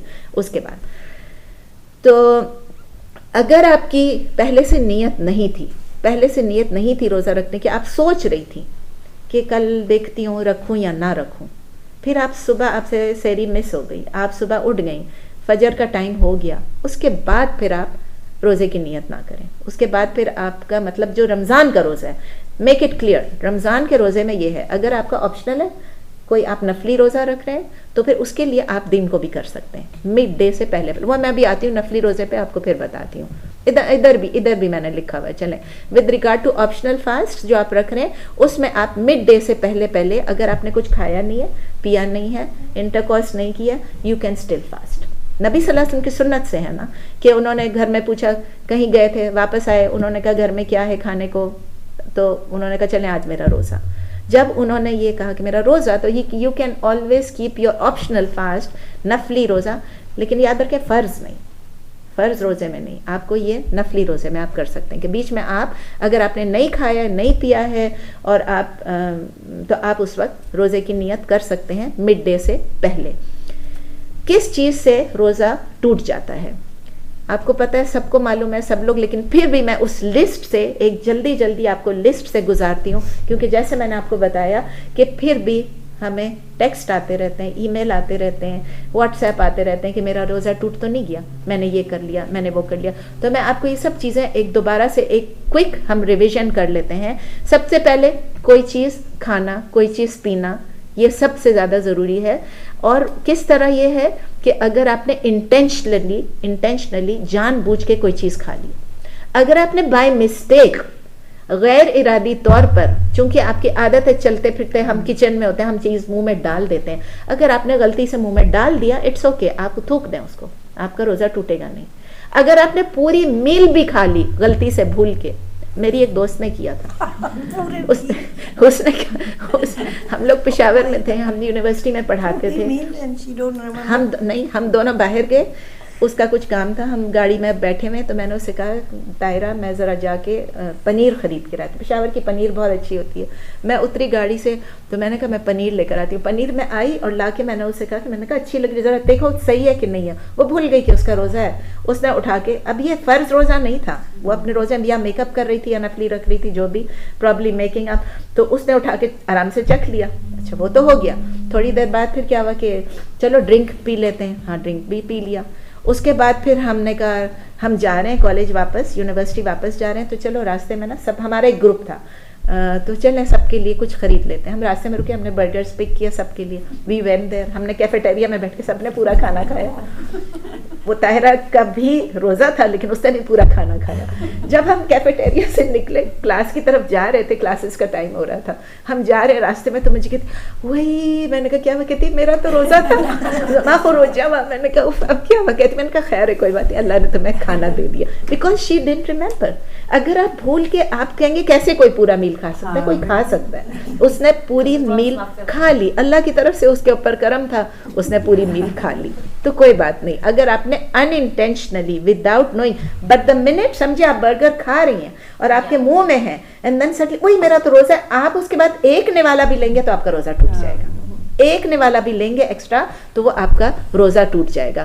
तो इसीलिए आपने उसको उसी वक्त छोड़ देना है अगर आपके मुंह में। सो इंटेंशनली खाना जो है रोज़ा टूटेगा, अनइंटेंशनली रोज़ा नहीं टूटेगा। ठीक है। फिर यह है कि जो चीज़ आप माउथ से, अपने मुंह से अंदर डाल रहे हैं और जो आपके पेट में जा रही है, चाहे वो खाने की कोई चीज़ या पीने की चीज़ नहीं हो या उससे रिजेंबल करती हो, तो भी उससे अगर आपके जिस्म को ग़िज़ाइयत पहुंच रही है तो उससे भी आपका रोज़ा टूट जाता है। मसलन मुंह से भी नहीं एंटर किया, समझे बॉडी से आप डिहाइड्रेट हो रहे थे, सपोज आपका रोज़ा था और आप डिहाइड्रेट होने लगे, आपको हॉस्पिटल लेकर गए, हॉस्पिटल लेके गए, उन्होंने आपको ग्लूकोज का ड्रिप चढ़ा दिया, इंट्रावेनस चढ़ा दिया, लेकिन वो ड्रिप से क्या होगा, आपकी ग्लूकोज आपके बॉडी में गई तो वो आपको नरिशमेंट देगी, उससे आपका रोज़ा टूट जाएगा। ग्लूकोज ड्रिप से आपका रोज़ा टूट जाएगा। ठीक है, ये याद रखें। अब लोग पूछते हैं वैक्सीनेशन से रोज़ा टूटेगा? नहीं, वैक्सीनेशन से रोज़ा नहीं टूटता है, क्योंकि वैक्सीनेशन जो है वो आप एक इंजेक्शन है जो कि आपकी ग़िज़ाइयत के लिए नहीं है, वो ज़रूरी है आपको एक बीमारी से रोकने के लिए या बीमारी से हिफाजत के लिए। तो इसीलिए वो वैक्सीनेशन आप, और डिपेंड भी करता है कि किस टाइप का इंजेक्शन, हर टाइप के इंजेक्शन नहीं। अगर आप ताकत का इंजेक्शन ले रहे हैं, बैठे बैठे आप कह रहे हैं भाई मेरी थोड़ी ताकत बढ़ जाए, तो फिर आपका रोज़ा टूट जाएगा। तो खाना पीना और ग्लूकोज का ड्रिप, ये हो गया। नंबर 2 चीज़ है वही जो मैंने बताया था कि इंटरकोर्स या मुबाशरत या शौहर और बीवी का हम बिस्तर होना, ये हराम है, रोज़े के दौरान हराम है। लेकिन याद रखें अल्लाह ताला ने कुरान में कहा है कि रोज़े की रात को, यानी रोज़ा खोलने के बाद और सहरी से पहले तक आपको इजाज़त है, मना नहीं है। लेकिन अगर मुबाशरत में मसरूफ़ हैं आप और इतनी देर में आपका फजर की अजान का टाइम हो गया, उसी वक्त स्टॉप कर दें और फिर उसके बाद गुस्ल भी कर लें, फजर की नमाज मिस ना करें। क्योंकि क्या होता है कि इस एक चीज़ की वजह से हम अपनी जो फ़र्ज़ है उसको मिस कर देते हैं। हाँ, हगिंग, किसिंग, किसी को प्यार करना, एम्ब्रेस करना, ये सब चीज़ें ये इजाज़त है, लेकिन उस वक्त तक इजाज़त है जब तक कि हर इंसान की एक डिफरेंट इस्तात होती है। कुछ लोग जो है उसको इस चीज़ से भी उनका रोज़ा टूट सकता है, तो इसलिए ऐसी चीज़ ना हो जो आपके फीलिंग्स को अराउज़ कर दें। अगर आप एक दूसरे को हग कर रहे हैं, किस कर रहे हैं, जो भी, तो उससे ऐसा ना हो जाए कि आप टेम्प्ट हो जाएं कि आपको इंटरकोर्स करने की ज़रूरत पड़ जाए। इसी तरह अगर आपको कोई एहतलाम हो जाए या कोई वेट ड्रीम हो जाए, जो कि आप जानबूझ के तो नहीं करेंगे, ड्रीम में था, तो वो अनइंटेंशनल होता है, उसकी वजह से रोज़ा टूटता नहीं है। गुस्ल करना है उसके बाद, लेकिन रोज़ा नहीं टूटेगा आपका। अगर आपने वॉमिट कर दिया, माउथ फुल, कहते हैं ना मुंह भर के हो, लेकिन इंटेंशनली हो, हम लोग ये सोचते, इसमें भी कुछ डिफरेंस ऑफ ओपिनियन है। जो हमारी जिस ओपिनियन को हम लोग फॉलो करते हैं वो ये है कि आपको वॉमिट हो गया, आपको उल्टी आ गई, क़े हो गई, लेकिन मुंह भर के हुई और उसके साथ वो इंटेंशनल था, इरादतन था, तो आपका रोज़ा टूट जाएगा। लेकिन अगर वो अनइंटेंशनल था, आपने नहीं चाहा था कि उल्टी होगी लेकिन उल्टी हो गई, तो आपका रोज़ा नहीं टूटेगा। एक और चीज़ है, अगर आपका रोज़े के दौरान इंटेंशन बदल जाए, आपने रोज़ा रखा हुआ है लेकिन रोज़े के दौरान आप सोचते हैं मुझे तो बहुत कमज़ोरी लग रही है, मैं रोज़ा तोड़ देती हूँ, और आपने अपनी नीयत चेंज कर दी रोज़ा तोड़ने की, उसके बाद आपने खाया पिया नहीं लेकिन आपकी नीयत बदल गई थी, आपका रोज़ा टूट गया। ये बहुत ज़रूरी है, इंटेंशन आपका ख़त्म हो गया तो आपका रोज़ा टूट गया। किन चीज़ों से रोज़ा नहीं टूटता है, ये तो आपका टूटने की बात है, किन चीज़ों से रोज़ा नहीं टूटता है। कुछ लोग समझते हैं कि उनका रोज़ा टूट गया क्योंकि ऐसी चीज़ें होती हैं जिनसे उनको लग रहा होता है, लेकिन रोज़ा नहीं टूटा होता है। इसलिए ये चीज़ें अच्छी तरह याद रखें। जैसे मैंने बताया कि अगर कोई भूल के एक्सीडेंटली कोई चीज़ कर ले जो कि जैसे खा पी ले, तो उससे रोज़ा नहीं टूटेगा। और जिस तरह मैंने आपको बताया कि जैसे आपको पता चले आप एक बाइट भी एक्स्ट्रा ना लें। कुछ लोग ये समझते हैं कि खाना टेस्ट करने से रोज़ा टूट जाता है। अगर आप खाना टेस्ट कर रहे हैं लेकिन आप उसको स्वॉलो नहीं कर रहे हैं, आपने खाना चखा, नमक चखा आपने, और हमारी बुक्स में ये भी लिखा हुआ होता है कि अगर शौहर जालिम है, आपने सुना है, पढ़ा है, शौहर अगर जालिम है तो बीवी को इजाज़त है कि वो खाना चख ले। ऐसी कोई बात नबी सल्लल्लाहु अलैहि वसल्लम ने नहीं कही। बात यह है कि अगर आप चख रहे हैं, अगर आप चख रहे हैं और उसमें आपका खाना पेट में नहीं जा रहा है, आप स्वॉलो नहीं कर रहे हैं, आपकी गर्दन के अंदर, आपके गले के अंदर नहीं जा रहा है, तो फिर वो ठीक है। आप चख के फ़ौरन स्पिट कर दें, फ़ौरन उसको थूक दें, तो फिर आपका रोज़ा नहीं टूटता है। लेकिन बग़ैर किसी रीज़न के, बग़ैर किसी वैलिड रीज़न के ये करना अच्छी बात नहीं है। इट इज़ डिसलाइक्ड, समझ ले कि मकरूह है। रोज़ा टूटेगा नहीं लेकिन मकरूह है। फॉर एग्ज़ाम्पल, एक बंदा होटल में काम कर रहा है, रेस्टोरेंट में काम कर रहा है, वो शेफ़ है, अब वो रोज़ का खाना पका रहे हैं, इतने लोगों का खाना है, या वो किसी की केटरिंग कर रहे हैं, या आप किसी की दावत कर रहे हैं। अब आपको ये हो रहा है कि मैंने पता नहीं नमक डाला कि नहीं डाला, मैंने कहीं 2 दफ़ा तो नहीं डाल दिया, मैं भूल तो नहीं गई, तो आप चख लें और उसको फ़ौरन थूक दें, तो वो इजाज़त है आपको, लेकिन बग़ैर किसी रीज़न के ना करें। इसी तरह खाने को चबाना, स्वॉलो नहीं करना, सिर्फ चबाना। कौन चबाता है? खासकर छोटे बच्चे के लिए। आप उसको कभी कभी चबा के कोई चीज़ देते हैं, कभी स्वीट तोड़ के उसके मुंह में डाल देते हैं, कभी कोई चीज़ चबा के, खजूर या कोई चीज़ उसको तोड़ के देते हैं। हमारे यहाँ तो यहाँ बहुत कम यहाँ पर होता है, लेकिन ये भी बगैर किसी गुड रीज़न के नहीं करना चाहिए। अगर कोई और नहीं है, आपके बच्चे को कोई चीज़, कोई क्रश करना है, कुछ करना है, बाहर कहीं पर है और आपने उसको बच्चा कोई चीज़ उसके मुँह में डालना है, तो आप उसको थोड़ा दांत से क्रश करके उसको दे दें और थूक दें फ़ौरन। आपके पेट में तो नहीं जाएगा, हलक में तो नहीं जाएगा ना। इसी तरह लोग पूछते हैं कि अगर हम फ्लेवरलेस गम खा लें, उसका तो कोई फ्लेवर नहीं होता है, तो उसको हम चू कर लें, तो why do you want to chew it during Ramzan? जब आप रोजा रख के आपको वो गम ही याद है, फ्लेवरलेस है, उसमें से बू भी क्या जाएगी? असमा कोई बू नहीं जाएगी उससे, वो तो उसका फ्लेवर ही कोई नहीं है। इसी तरह कहते हैं कि अगर फ्लेवर वाला हम कर ले कि हमारे मुंह की बू चली जाए, जिस तरह असमा कह रही कि मुंह की स्मेल चली जाए, तो अगर वो फ्लेवर आपको स्वॉलो नहीं करेंगे क्या? वो फ्लेवर तो आप स्वॉलो हो ही जाएगा। देयर इज़ नो वे कि आप फ्लेवर वाला गम खाएं और वो आप स्वॉलो ना करें। तो फ्लेवर लेस है तो वो भी अगर कोई बहुत ज़बरदस्त रीज़न है तो फिर भी चलें, समझ ले, लेकिन आपको कोई ना कोई सलाइवा आपका अगर वो फ्लेवर था आपके पेट में जाएगा, might as well avoid it, might as well not do it, right. Eye drops, ear drops या नोज ड्रॉप्स यूज़ करने के लिए, या फिर नेजल स्प्रे या कानों के सिरिंजिंग, ये सब चीज़ें जो हैं एज लॉन्ग एज वो आपके अंदर हलक में नहीं जा रहे हैं, अलाउड है, रोज़ा नहीं टूटेगा। अक्सर लोग पूछते हैं आई ड्रॉप्स डाले हैं हमने, क्या करें? ईयर ड्रॉप्स डाले, क्या करें?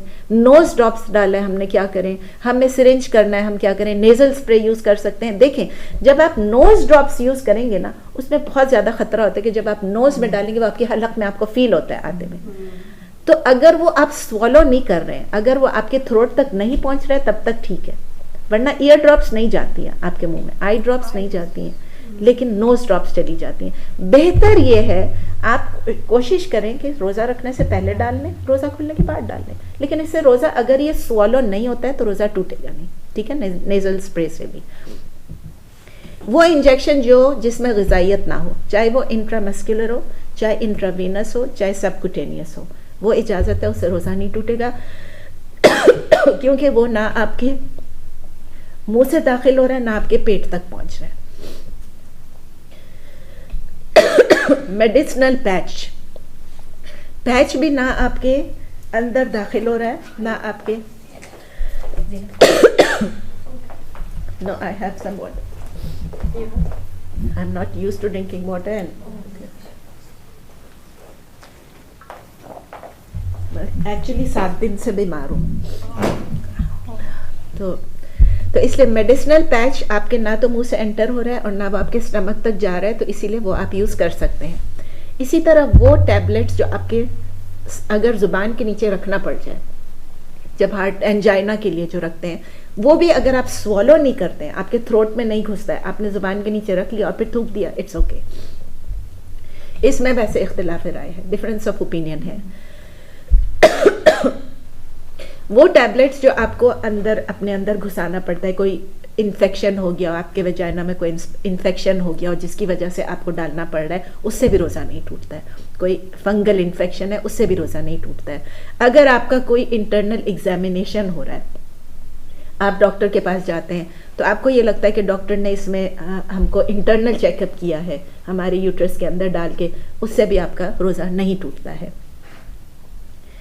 कोई कॉइल वगैरह या कोई ऐसी चीज़ आईयूडी वगैरह अगर आपके यूट्रस में डालने की ज़रूरत पड़ जाती है और वो डालते हैं आप रोज़े के दौरान, उससे भी रोज़ा नहीं टूटता है। कोई कैथेटर या यूरेथ्रा डालना पड़ता है तो उससे भी आपका रोज़ा नहीं टूटता है। कैथेटर से, यूरेथ्रा से, कोई स्कोप से, कोई डाइज हैं जिसकी वजह से आपके अंदर डाला है, आपके इसमें जिस्म में इंट्रावेनस डाला है, जिसकी वजह से आपकी कोई डायग्नोस्टिक इमेजिंग हो रही है, आपके हार्ट का हो रहा है, या कोई ऐसी मेडिकेशन एनीमा वगैरह जिससे आपका ब्लैडर को क्लीन कर रहे हैं, उससे भी नहीं टूटता है रोज़ा। ऑक्सीजन से भी रोज़ा नहीं टूटता है।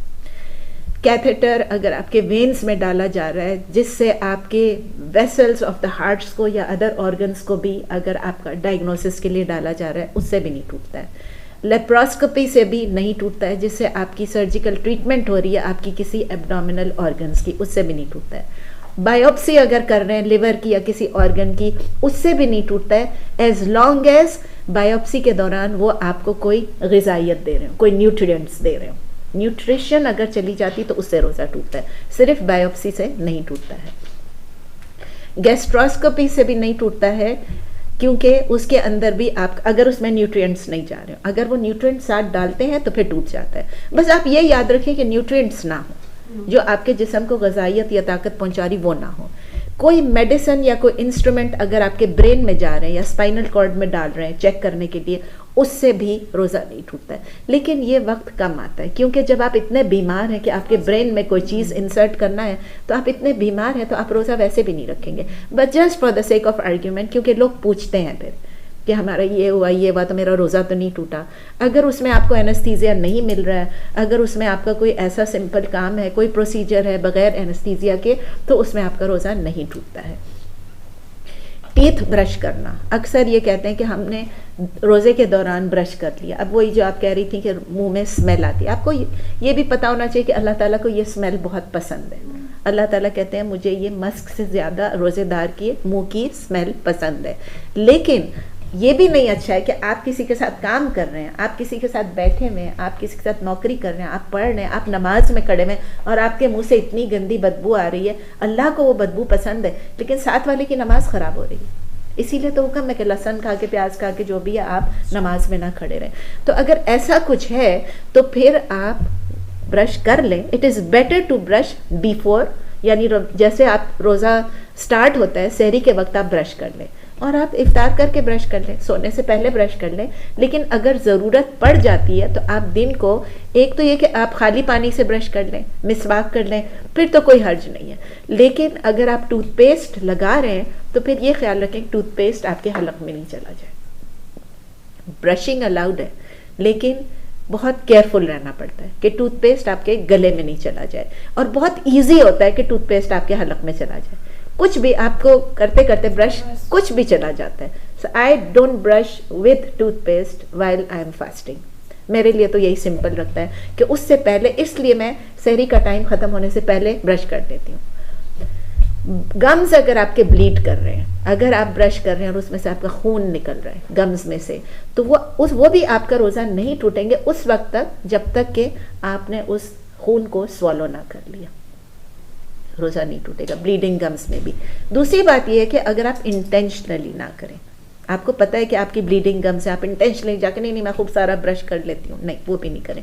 अनइंटेंशनल ब्लीडिंग जो होती है वो आपके रोज़े को नहीं तोड़ती है। अनइंटेंशनल ब्लीडिंग हुई तो आपके रोज़े को नहीं अगर एक्सीडेंट हो गया, अनइंटेंशनली हो गया, तो आपका रोज़ा नहीं टूटेगा और उस वक्त आपको उस रोज़े को मेकअप भी नहीं करना है क्योंकि आपका रोज़ा टूटा ही नहीं है। लेकिन अगर आपने इंटेंशनली किया है और आप उस ब्लड को स्वॉलो कर रहे हैं, नॉर्मली लोग नहीं करते हैं, लेकिन चूंकि फिक का सवाल है, we have to make it clear कि अगर ब्लीड कर लिया और आपने इंटेंशनली और फिर आपने उसको स्वॉलो कर दिया तो वो आपका रोज़ा टूट जाएगा। कोई छोटी सी बिट्स ऑफ फूड है, मसलन एग्जाम्पल ऐसे जैसे कोई कलौंजी रह गई आपके दांतों में, कोई तिल रह गई आपके दांतों में, सेसमी रह गई, कोई ऐसी चीज़, आपने बादाम अखरोट खाया उसका एक छोटा सा टुकड़ा रह गया, अगर आपके दांतों में रह गया इनवॉलेंटरीली, आपने जानबूझ के नहीं छोड़ा कि आप बाद में खा लेंगे कोई भी नहीं करता, तो अगर ऐसा रह गया, अनमाइंडफुली रह गया आपके दांतों में, तो वो कभी कभी ऐसा होता है कुछ इतना सा टुकड़ा था वो आपके गलती से हलक में चला गया, अब आपको लगता है कि रोज़ा टूट गया, मेरा तो वो मुंह में था, एक तिल का दाना मेरे मुंह में चला गया, नहीं, उससे नहीं टूटेगा, बिकॉज आपने जानबूझ के नहीं किया। आप थूक दें उसी वक्त, लेकिन आप थूकना चाह रही थी और वो गलती से चला गया। ब्लड देना, ब्लड डोनेट करना, अगर ये आपको कमज़ोर कर देता है ब्लड डोनेट करना, तो फिर ये सही नहीं है, ये फिर आपके रोज़े को मुश्किल कर देगा। तो अगर आपको पता है कि ब्लड डोनेट करना है तो आप उसको या रोज़ा खुलने के बाद करें या रोज़ा खुलने से पहले करें, लेकिन उससे रोज़ा आपका टूटेगा नहीं, लेकिन आपको वीकनेस आ जाएगी जिसके वजह से आपका रोज़ा आपके लिए मुश्किल हो जाएगा। एस्थमा का जो इन्हेलर होता है, बहुत सारे लोग ये पूछते हैं इन्हेलर को हम क्या करें। इन्हेलर सिर्फ आपके लंग्स तक जाता है, आपके स्टमक में नहीं जाता है, इसीलिए रोज़ा नहीं टूटता है। इसमें भी डिफरेंस ऑफ ओपिनियन हो सकती है, लेकिन हम जिस ओपिनियन को फॉलो करते हैं, इन्हेलर से रोज़ा नहीं टूटता है क्योंकि वो सिर्फ लंग्स में जाता है। कोई इंसेंस यानी अगरबत्ती है या परफ्यूम है या स्मोक है या जो आजकल हम लोग कैंडल्स जलाते हैं, वो भी इनहेल करने से रोज़ा नहीं टूटता है क्योंकि वो आपके स्टमक तक नहीं जाता है। मुंह को रिंस करना या शावर लेना या स्विम कर लेना, एज लॉन्ग एज आप पानी को स्वॉलो नहीं कर रहे हैं, जब तक वो ठीक है। मुंह को, क्योंकि हम वुज़ू के वक्त तो रिंस करते ही है ना माउथ को, सिर्फ ये है नबी सल्लल्लाहु अलैहि वसल्लम ने फरमाया है जब आप माउथ को रिंस करें तो केयरफुल रहें। तो जब आप वुज़ू कर रहे हैं या आप नहा रहे हैं या आप स्विमिंग कर रहे हैं तो आप ये ख्याल रखें कि पानी आपके हलक में ना चला जाए। लेकिन वो जो थोड़ा अमाउंट ऑफ पानी होता है, आप जब कुल्ली करते हैं तो आपकी ज़ुबान पे तो पानी रह जाता है ना, ज़ुबान तो मॉइस्ट हो जाती है ना, उस पर पानी रह जाता है। You can't take it out कि भाई अब मैं उसको ड्राई करूं अपनी ज़ुबान को। रिमेंबर, वो नहीं करना है, एक्सट्रीम पे नहीं जाना है, वो इवेंचुअली आपके पेट में चला जाएगा उतना सा पानी, कोई बात नहीं, उससे रोज़ा नहीं टूटेगा क्योंकि वो अनइंटेंशनल होता है और वो अनअवॉइडेबल होता है, इनएविटेबल होता है। यू कांट अवॉइड दैट, कुल्ली तो करनी है ना, इसलिए ये मैंने आपको बता दिया कि सिंग हगिंग वगैरह से रोज़ा नहीं टूटता है और हर बंदे का डिफरेंट कैपेसिटी होती है। ये भी मैंने आपको बता दिया कि अगर वेट ड्रीम भी है और वो तो अनइंटेंशनल होता है, उससे भी नहीं टूटता है रोज़ा। अच्छा, ये सब रोज़े की जो ज़रूरियात थी वो मैंने आपको बता दिया, जो रिक्वायरमेंट्स थी। अब ये है कि बाज़ दफ़ा रोज़ा पार्ट ऑफ द डे का रोज़ा हम रखते हैं, मतलब यानी आधा रोज़ा रखा या क्वार्टर रख लिया, यानी कंप्लीट नहीं किया रोज़ा, वो कैसे होता है? वो भी होता है कभी कभी। इसके भी स्पेशल रूल्स हैं कि एक बंदा अगर रोज़ा रखने के काबिल नहीं था लेकिन वो रोज़ा रखने के काबिल हो गया तो वो अपना रोज़ा कंप्लीट करे। मसलन, और या वो अगर रोज़ा रखने के काबिल था लेकिन बीच में रोज़ा नहीं रख सका तो क्या करना चाहिए, थोड़ी सी इसके बारे में, पार्ट ऑफ द डे का रोज़ा किस तरह करते हैं। यानी अगर एक औरत को मालूम है कि कल मेरे पीरियड्स का दिन है, कल मेरे पीरियड्स आएंगे, तो वो सुबह से रोज़ा छोड़ के ना बैठे। उसको मालूम है कि कल आएंगे मेरे पीरियड्स, हो सकता है ना आए, हो सकता है कल के बदले परसों आए, हो सकता है कल सुबह ना आए, दोपहर को ना आए, रोज़ा खोलने के बाद आए। इसीलिए सुबह से उसको रोज़ा रखना चाहिए। जैसे ही उसके पीरियड स्टार्ट होंगे तो खुद ब खुद जब वो आ जाएंगे पीरियड्स, उस वक्त वो अपने रोज़े को उसका टूट जाएगा। उस रोज़े को उसने मेकअप करना है। उसने सुबह रखा था लेकिन वो रोज़ा अब ये नहीं होगा कि अब वो रोज़ा उसका पूरा हो गया, चाहे वो उसका 10 बजे पीरियड्स आ गए, चाहे 4 बजे आए, चाहे रोज़ा खोलने से 5 मिनट पहले आए, वो उसको मेकअप करना है। उसने नियत की, उसने रोज़ा रखा, अल्लाह कबूल करने वाला है, उसको सवाब देगा। लेकिन उस रोज़े को चूंकि वो रोज़ा कंप्लीट नहीं हुआ, मगरिब तक नहीं पहुंचा, इसीलिए उसको मेकअप करना ज़रूरी है, लेकिन सुबह से वो रखे। सिमिलरली एक बंदा अगर ट्रैवल करने जा रहा है, ये मैंने पहले भी आपसे कहा कि ट्रैवल करने जा रहा है, उसके डिफरेंट ओपिनियंस हैं। जिस ओपिनियन को हम फॉलो कर रहे हैं उसमें यह है कि समझिए कि आपने ट्रैवल करना है 12 बजे या 4 बजे, तो आप सुबह से रोज़ा रख सकते हैं। आप रखें, रोज़ा रख सकते नहीं, बल्कि रमज़ान है ना, तो आप रोज़ा रखें। और जैसे आप अपना ट्रैवल शुरू करेंगे, आप शहर की हुदूद से निकलेंगे, तब आप रोज़ा तोड़ सकते हैं अगर वो ट्रैवल आपका हार्डशिप वाला ट्रैवल है। ठीक है ना, जब आप अपनी लोकेलिटी छोड़ के चले गए आप उसको तोड़ सकते हैं।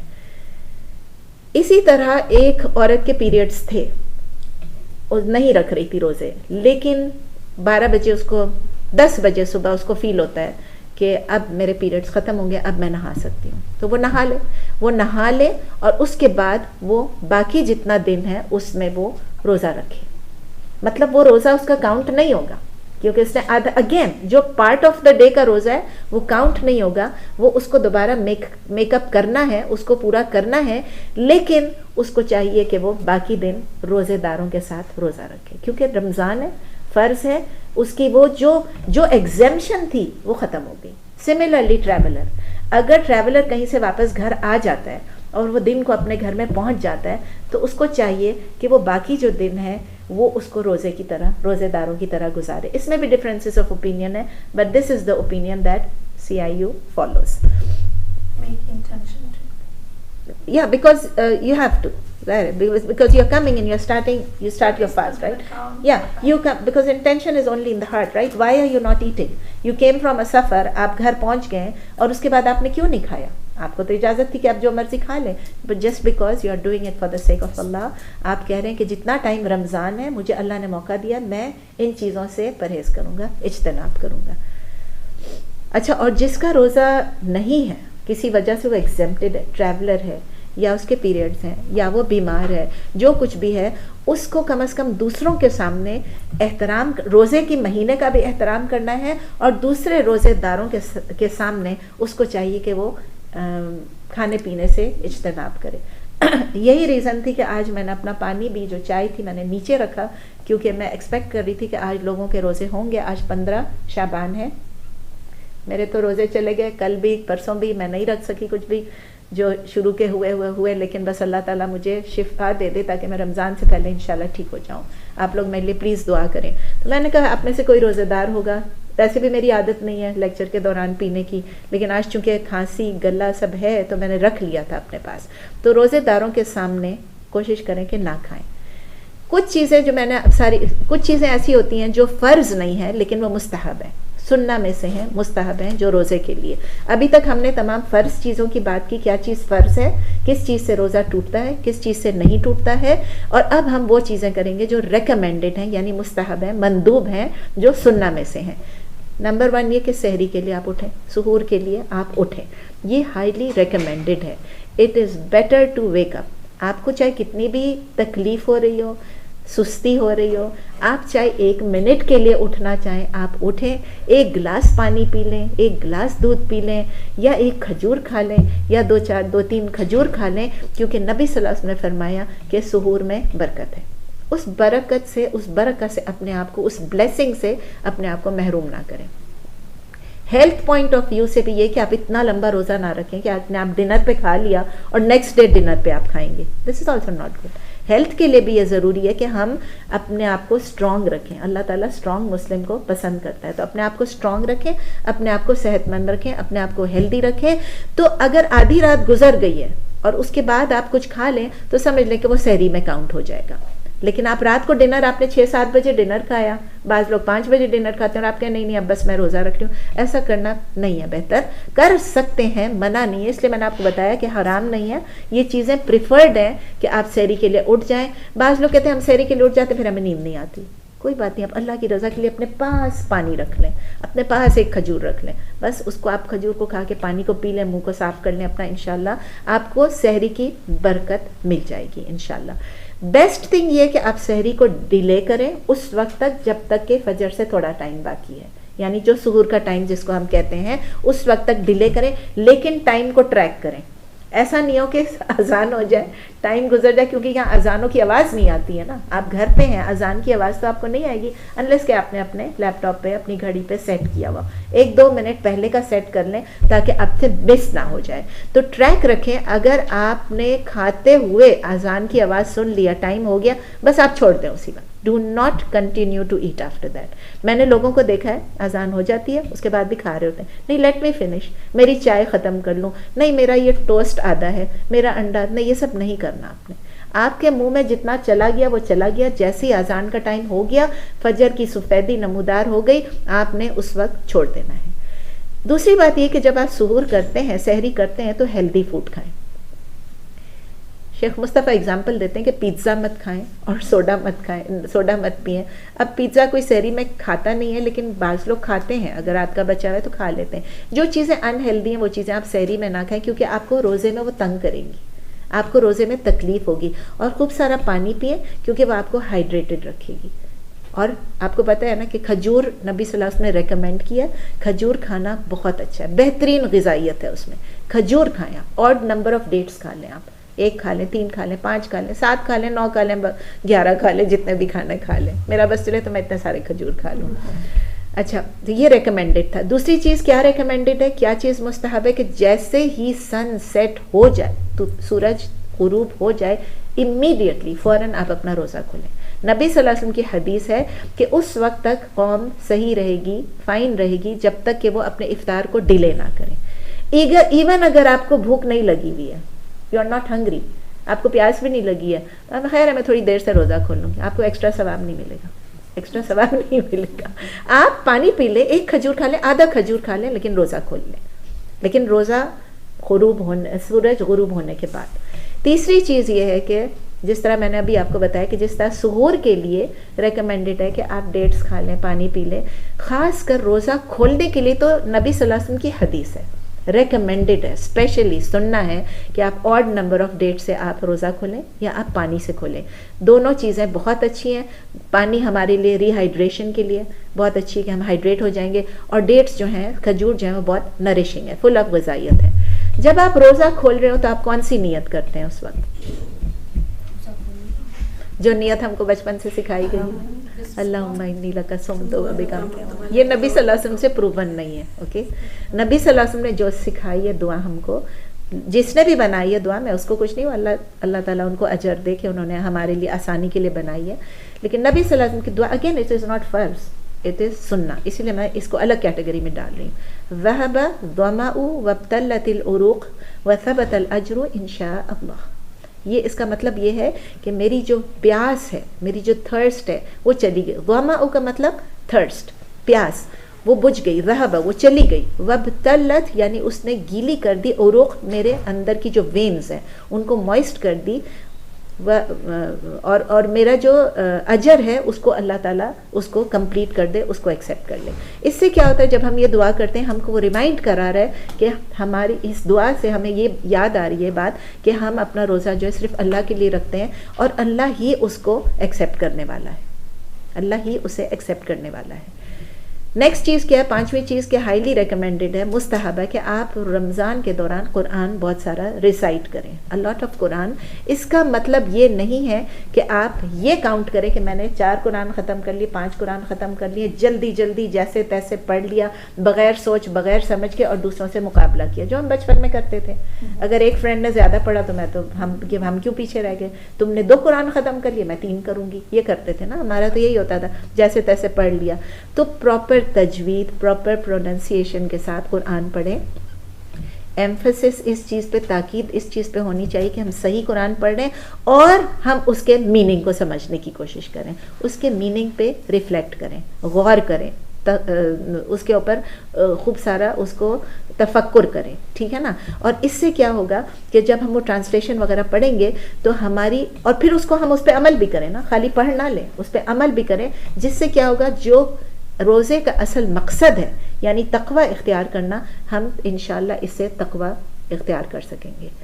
इसके अलावा सिर्फ ये नहीं कि सारा दिन कुरान ही पढ़ते रहें, जो भी गुड डीड्स हैं वो सब करें, जितने भी अच्छे अमाल हैं, राइचियस डीड्स हैं, अमल सालिहात हैं, जितने भी, वो सब करें।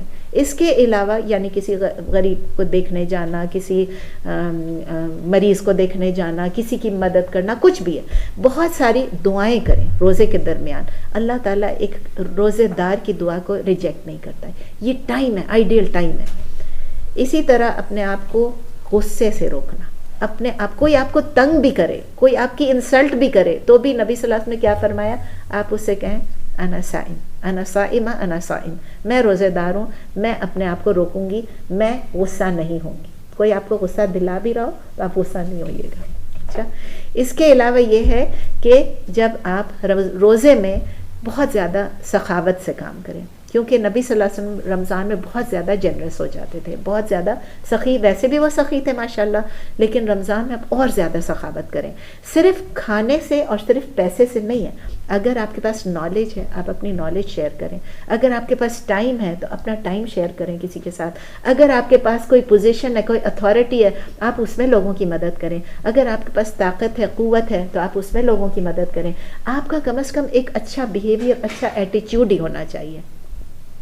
इसके अलावा आप लोगों को फीड भी करें, लोगों को खाना खिलाएं। रमज़ान के लिए बेहतरीन टाइम होता है किसी को खाना खिलाना। उसका मतलब नहीं है कि रोज़ आप पार्टियां कर रहे हैं, रोज़ आपकी इफ्तार पार्टी हो रही है, आज एक ग्रुप को कल दूसरे ग्रुप को, नहीं, ये मैं नहीं कह रही, वो भी ठीक है, वो भी सवाब है, वो भी करें, लेकिन स्पेशली जो गरीब हैं, जो मिस्कीन हैं, जो नीडी हैं, जो पुअर हैं, अगर आपके यहाँ कोई नहीं नज़र आ रहा है, आप इस्लामिक रिलीफ को दे दें, आप किसी और को दे दें। बाय द वे, एक और मैक्सिको में कुछ लोग जो न्यू मुस्लिम्स हैं, कॉन्वर्ट्स हैं, उनके लिए एक जमा कर रहे हैं कोई परवेज़ साहब, तो अगर आप हो सके तो उनके लिए, अगर इफ्तार के लिए पैसे दे सकें तो उनको दे सकते हैं, ठीक है ना। अब जो हमारे रोज़े छूट गए उनको मेकअप किस तरह करना है, आइडियल ये है कि आप नेक्स्ट रमज़ान से पहले उन रोज़ों को जो आपसे छूट गए थे उनकी मेकअप करें, नेक्स्ट रमज़ान से पहले। अगर आप नेक्स्ट रमज़ान से पहले नहीं मेकअप कर सके, जिस तरह मैंने आपको बताया कोई प्रेग्नेंट है या कुछ है, तो फिर भी मेकअप करना ज़रूरी है। ये नहीं कि अब तो वो रमज़ान आ गया, दूसरा रमज़ान आ गया, अब तो वो गुजर गए, नहीं, वो अगर आपके सारी उम्र के भी पड़े वो भी आपको मेकअप करना है, वो भी ज़रूरी है। उनको बग़ैर किसी वैलिड रीज़न के डिले नहीं करना है। अगर आपके एक से ज़्यादा रोज़े मिस हुए हैं, समझे पूरे महीने के रोज़े मिस हो गए, तो भी आपने उनको रखना है, आप अकाउंटेबल होंगे किसी वैलिड एक्सक्यूज़ के, आप उनको छोड़ना नहीं है।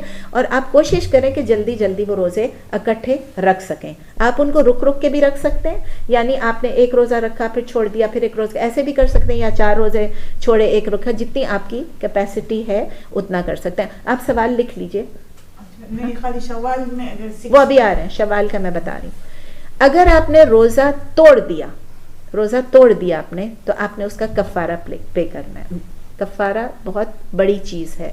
रोज़ा जानबूझ के तोड़ना, इंटेंशनली तोड़ना, बग़ैर किसी वैलिड एक्सक्यूज़ के, या आपने खा लिया या आपने पी लिया या इंटरकोर्स कर लिया, ये बहुत मेजर सिन है, गुनाह कबीरा है, इसको तोड़ना नहीं है। लेकिन अगर टूट गया आपसे ये बड़ी गलती होगी, अनइंटेंशनली नहीं, इंटेंशनली, तो आपने सिर्फ उस रोज़े को नहीं रखना है, बल्कि यानी वो तो आपने मेकअप करना है, इसके अलावा आपने पेनल्टी पे करनी है, यानी आपने कफ़ारा भी देना है, क्योंकि आपने रोज़े की एहतराम को, आपने उसकी जो सैंक्टिटी है उसको आपने वायलेट कर दिया। इससे ये भी पता चलता है कि हम लोग को रमज़ान के रोज़ों को बहुत सीरियसली लेना है, उसको लाइटली नहीं लेना है। उसकी पेनल्टी क्या है? नंबर 1 पेनल्टी है कि आप कोई स्लेव को फ्री करें। अब हमारे पास तो स्लेव्स नहीं है, हम तो फ्री नहीं कर सकते हैं। अगर आप ये, और इसी ऑर्डर में जाना है, अगर आप स्लेव को फ्री नहीं कर सके तो आपको 60 रोज़े रखने हैं मुतताबिआइन, यानी आपने उसको इकट्ठे रखने हैं, कंसेक्यूटिवली रखने हैं, नॉन स्टॉप आपने 60 रोज़े रखने हैं। यानी वो रोज़े जो आपने मिस किए हैं प्लस आपने 60 रोज़े कंसेक्यूटिव, ये आपकी पेनल्टी, आपका कफ़ारा है। अगर बीच में पीरियड्स आ जाते हैं या बीच में बीमारी आती है तो अल्लाह को मालूम है सिर्फ उतने ही दिन आप छोड़ेंगी और वापस फिर शुरू कर देंगे। ये नहीं कि चलो मैं एक दिन मुझे डिनर पे जाना है, लंच पे जाना है या मुझे कॉफ़ी मॉर्निंग पे जाना है तो मैं आज छोड़ देती हूँ, कर नहीं, वो पेनल्टी बहुत सख्त है। 60 रोज़े आपने रखने हैं। अगर वो 60 आप नहीं रख सकते, आपने कोशिश करनी है, ये नहीं कि आपने कोशिश ही नहीं की और आप फौरन जंप कर गए कि चलो मैं 60 लोगों को खाना खिला दूँ, नहीं। पहले आपने कोशिश करना है कि आप वो 60 रोज़े रखें।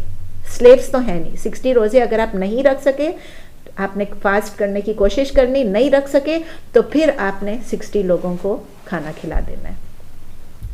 अगर आपने और वही जो मैंने बताया कि आप एक बंदे को 60 दिन का खाना खिला दें या आप 2 बंदों को 30 दिन का खाना खिला दें या जो आपको कन्वीनियंट लगे, या आप किसी को पैसे दे दें कि वो कर लें।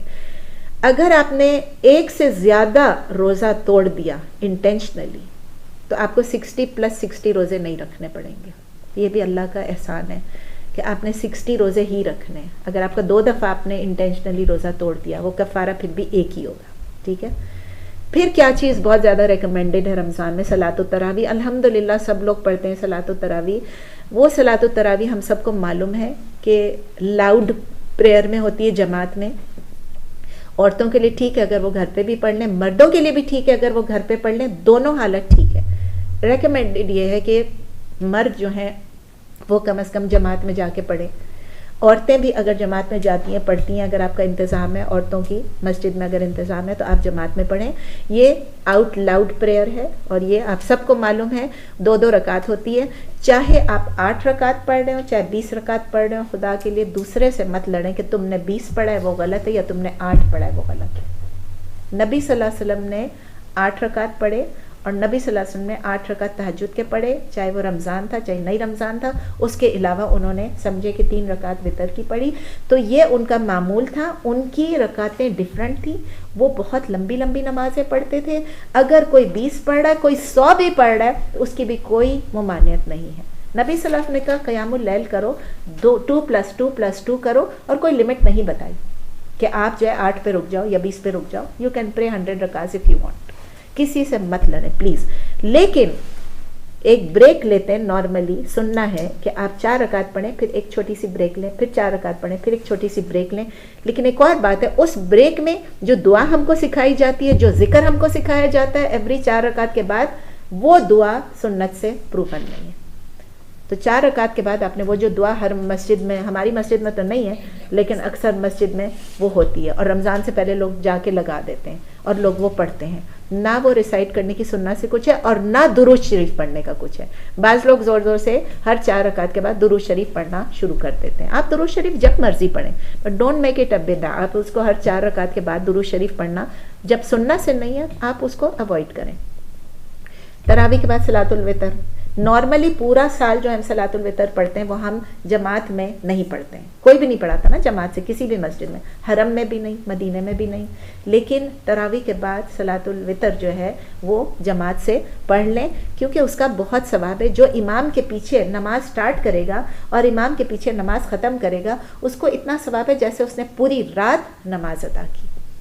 लेकिन ये नहीं है कि आप वितर के लिए जाग रहे हैं, फिर आप देर तक बैठे हुए हैं और फिर आप फजर मिस कर लें। फजर मिस नहीं करना है। ये सब चीज़ें रेकमेंडेड है, मुस्तहब है, लेकिन फ़र्ज़ क्या चीज़ है? फजर की नमाज, उसको मिस नहीं करना है। इसके बाद लैलतुल क़दर। लैलतुल क़दर को तलाश करना हमारे ऊपर अल्लाह ताला ने हमारे लिए करम किया, एक फ़ज़ल किया है, एक रहमत की है कि अल्लाह ताला ने ये रात हमें दी है कि आप इसको तलाश करो। इस रात को तलाश करें। हमें मालूम है कि कुरान में एक पूरी सूरत है सूरह लैलतुल क़दर की, और उसमें अल्लाह ताला ने बताया कि 1000 महीनों से बढ़ के ये है। 1000 महीने कितने बनते हैं? लोगों ने कैलकुलेट किया, लाइक 83 ईयर्स। इतना तो 83 ईयर्स तक कितने लोग ज़िंदा भी नहीं रहते हैं, लेकिन आपको एक रात का सवाब इतना मिलेगा जैसे अपने 83 ईयर्स तक आपने किया। अब एग्जैक्ट डेट कौन सी है वो कहीं भी नहीं है। बाज़ लोग सिर्फ 27 को जागते हैं और कहते हैं आज लैलतुल क़दर है। नहीं, वो ऐसा नहीं है। नबी सल्लल्लाहु अलैहि वसल्लम ने भी नहीं कहा कि आज लैलतुल क़द्र है।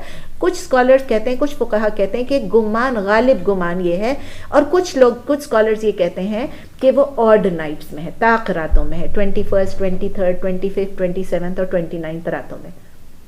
लेकिन बेस्ट काम ये कि नबी सल्लल्लाहु अलैहि वसल्लम खुद जो है वो पूरी 10 रातें बहुत स्ट्राइव करते थे, जद्दोजहद करते थे, जागते थे इन रातों में, और दूसरों को भी ताकीद करते थे।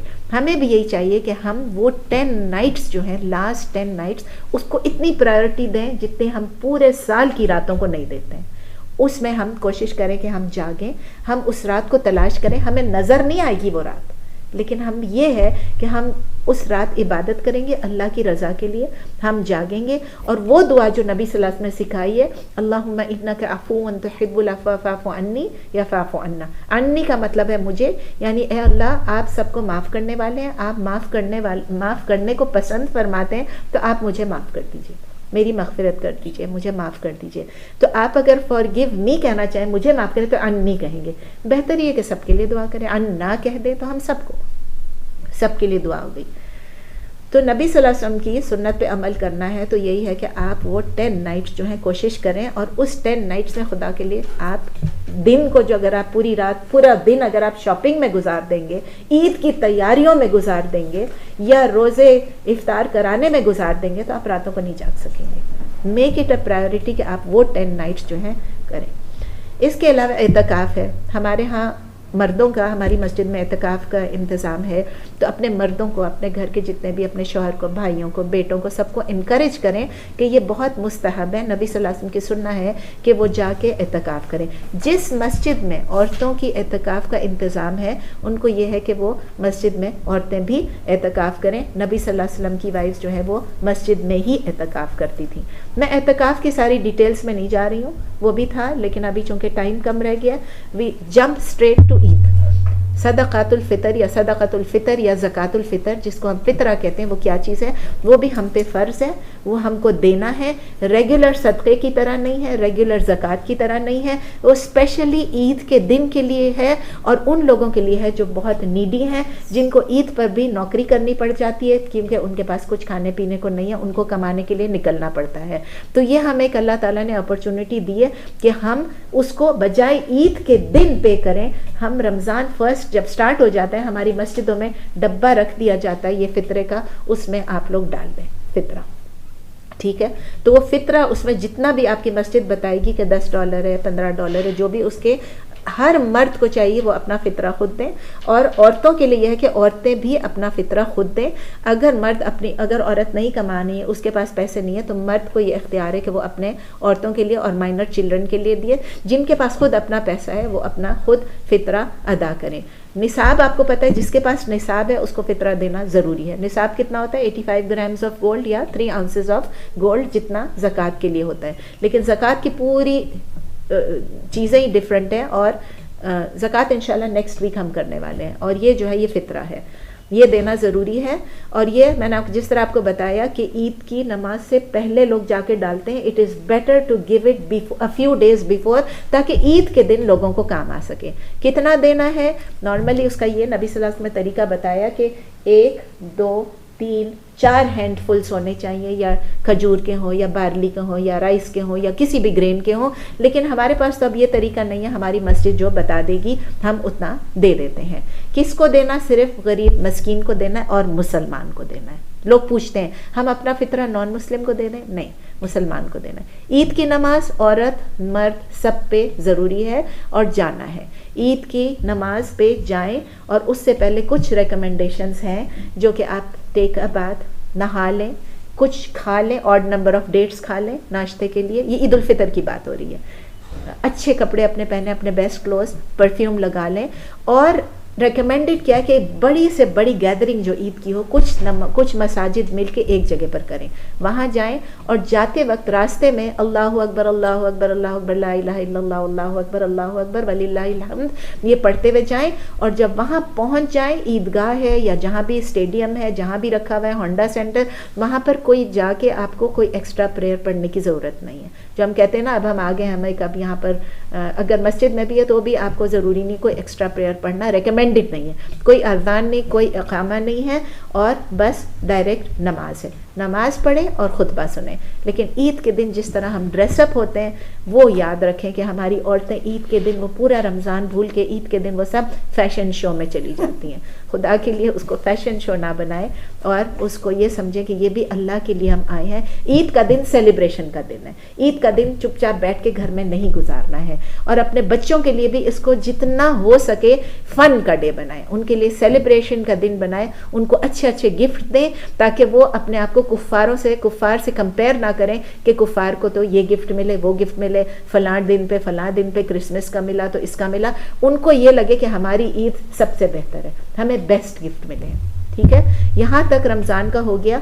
अब अगर 5 मिनट और हम यूज़ कर लेते हैं तो मैं आपको वो जो आप पूछ रही थी शव्वाल के रोज़ों का और चीज़ों का, तो थोड़ा सा मैं बियॉन्ड रमज़ान जो रोज़े हैं उसके बारे में कह देती हूँ कि रमज़ान के बाद जो सबसे पहले शव्वाल स्टार्ट होगा। शव्वाल के 6 रोज़े जो हैं वो हाईली रिकमेंडेड हैं।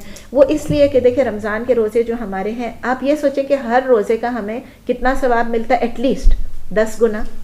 ईच जो भी हम नेक काम करते हैं 10 टाइम्स उसके हसनात हमें मिलते हैं।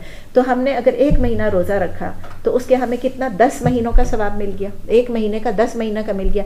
2 महीने बाकी हैं, वो 2 महीने जो बाकी ताकि हमें पूरे साल का सवाब मिले, अगर हम 6 रोज़े और रख लेते हैं शव्वाल के तो हर रोज़े के हमें कितने सवाब मिलेंगे, 10, 6 रोज़े के 60 कितना हो गए, 2 महीने, तो पूरे साल का सवाब होता है। तो इसकी हदीस ये है कि आप पूरा रमज़ान के रोज़े रखें, इसके अलावा ऑन टॉप ऑफ दैट आप 6 रोज़े शव्वाल के रखें, तब आपको पूरे साल रोज़ा रखने का सवाब मिलता है। अब कुछ लोग ये कहते हैं कि हम उन 6 रोज़ों में, जो इनका सवाल शायद ये था कि हम उन 6 रोज़ों में, उन 6 दिनों में, शव्वाल के दिनों में हम मेकअप की नियत कर लें। मेकअप की नियत आप कर लेंगी तो आपका मेकअप हो जाएगा, लेकिन वो पूरे साल का सवाब नहीं मिलेगा, क्योंकि आपने हदीस देख ली कि you have to complete these रोज़ाज, 30 रोज़ाज या 29 प्लस आपको ये 6 रोज़े रखने, तब पूरा साल रोज़ा रखने का सवाब मिलेगा। तो जो आप मेकअप कर रही हैं, या तो आप फ़ौरन शव्वाल के रोज़े रखने के बाद मेकअप करें, अगर आपका दिल चाहता है कि आप पहले मेकअप कर लें, आपके 6-7 रोज़े छूटें, पहले मेकअप कर लें, उसके बाद आप शव्वाल के रोज़े रख लें। तो शव्वाल के रोज़ों के लिए ज़रूरी नहीं है कि आप next day after Eid start करें, मतलब ईद पे तो रोज़ा नहीं रख सकते ना, ईद के नेक्स्ट डे से रोज़ा रखना ज़रूरी नहीं है, जो पहले हमारा कॉन्सेप्ट था। और हमें ये भी सुनते थे पहले बचपन से कि 6 रोज़े इकट्ठे रखने, ये भी ज़रूरी नहीं है। पूरे शव्वाल के महीने में जब भी हो सके आप वो 6 रोज़े रख लें, ठीक है, 1 छोड़ के, 2 छोड़ के, 4 छोड़ के, लेकिन शव्वाल के महीने में 6 पूरे करने हैं। इसके अलावा शव्वाल के बाद जब मुहर्रम का महीना आएगा, उसमें भी 10th ऑफ मुहर्रम, आपको पता है वो यौम आशूरा है, उस पर भी रोज़ा रखें। और नबी सल्लल्लाहु अलैहि वसल्लम ने ये रेकमेंड किया कि उस यौम आशूरा के रोज़े के साथ साथ एक एडिशनल रोज़ा रखें, या 9th का रखें या 11th का रखें। और जो हज का महीना है जुल्हिज्जा के, उसके आप पहले 8 दिन के भी रोज़े रख सकते हैं, क्योंकि वो सबसे बेस्ट, नहीं सॉरी, हम 8 रोज़े जो हैं वो भी हम रखें, तो वो भी, sorry we are talking about Muharram ना, मुहर्रम की बात कर रहे हैं, अभी हज की बात नहीं कर रहे हैं। तो वो जो मुहर्रम के अगर हम और भी रखना चाहें तो रख सकते हैं, लेकिन जो रेकमेंडेड है वो 9th और 10th ऑफ मुहर्रम या 10th और 11th ऑफ मुहर्रम है। इसके अलावा जो तीसरी चीज़ है वो हम जुल्हिज्जा के रोज़े, जुल्हिज्जा में हमें यौम अरफा का रोज़ा है जो नबी सल्लल्लाहु अलैहि वसल्लम ने कहा, उसके 2 रोज़ों का नहीं है, एक ही रोज़े का। यौम अरफा का रोज़ा आप रखें जब लोग हज पे खड़े हों। लेकिन इसके अलावा चूंकि वो 10 मोस्ट ब्लेस्ड डेज हैं, अल्लाह ताला को सबसे ज़्यादा पसंद है, तो अगर आपने शुरू के 8 दिन के भी रख लिए तो वो भी अच्छा है, क्योंकि कोई भी नेक काम करना है। इसके अलावा आप अय्याम बीत के रोज़े, यानी हर इस्लामिक मंथ या लूनर कैलेंडर के 13, 14 और 15 को रोज़े रख लें, वो भी बहुत अच्छा है। इसके अलावा आप मंडे और थर्सडे, मंडे या थर्सडे या मंडे एंड थर्सडे आप रोज़ा रख लें, ठीक है। ये सब चीज़ें रोज़े के लिए हैं। हाउएवर, ये बताने के बाद इतना बता दूं कि कुछ डेज़ हैं कि जिसमें रोज़ा रखना मकरूह है, और कुछ डेज़ ऐसे हैं, कुछ दिन ऐसे हैं जिनमें रोज़ा रखना हराम है। सबसे पहले मकरूह, कौन सा दिन रोज़ा रखना है? खाली जुम्मे के दिन। आप जुम्मे को सिंगल आउट ना करें जब तक आपके पास कोई वैलिड रीज़न ना हो, जब तो कोई वैलिड रीज़न ना हो। यानी अगर वो 9th ऑफ ज़ुल्हिज्जा को आ रही है ठीक है, 10th ऑफ मुहर्रम को आ रही है ठीक है, तो वो आप रख सकते हैं। लेकिन अगर आप वैसे ही समझ रहे हैं कि जुम्मे को रोज़े रखने में ज़्यादा सवाब है तो मैं जुम्मे को रोज़ा रखूँगी, वो सुन्ना से नहीं है। नबी सल्लल्लाहु अलैहि वसल्लम ने अपनी वाइफ से कहा, वो जुम्मे को रोज़ा रखे हुए थी, जब वो घर आए तो उन्होंने कहा कि तुमने आज रोज़ा रखा हुआ है? तो उन्होंने कहा हाँ। तो उन्होंने कहा क्या तुमने कल रखा था थर्सडे को? उन्होंने कहा नहीं। क्या तुम कल रखोगी? उन्होंने कहा नहीं। तो उन्होंने कहा फिर रोज़ा तोड़ दो। तो जुम्मे को सिंगल आउट नहीं करना है रोज़ा रखने के लिए। इसी तरह 5 दिन, और मैंने आपको पहले से ही बता दिया था एक और कि उस दिन भी आप ना रखें जिस दिन आखिरी दिन ऑफ शाबान आपको शक जा रहा है। हराम कौन से दिन है? 5 दिन हराम है।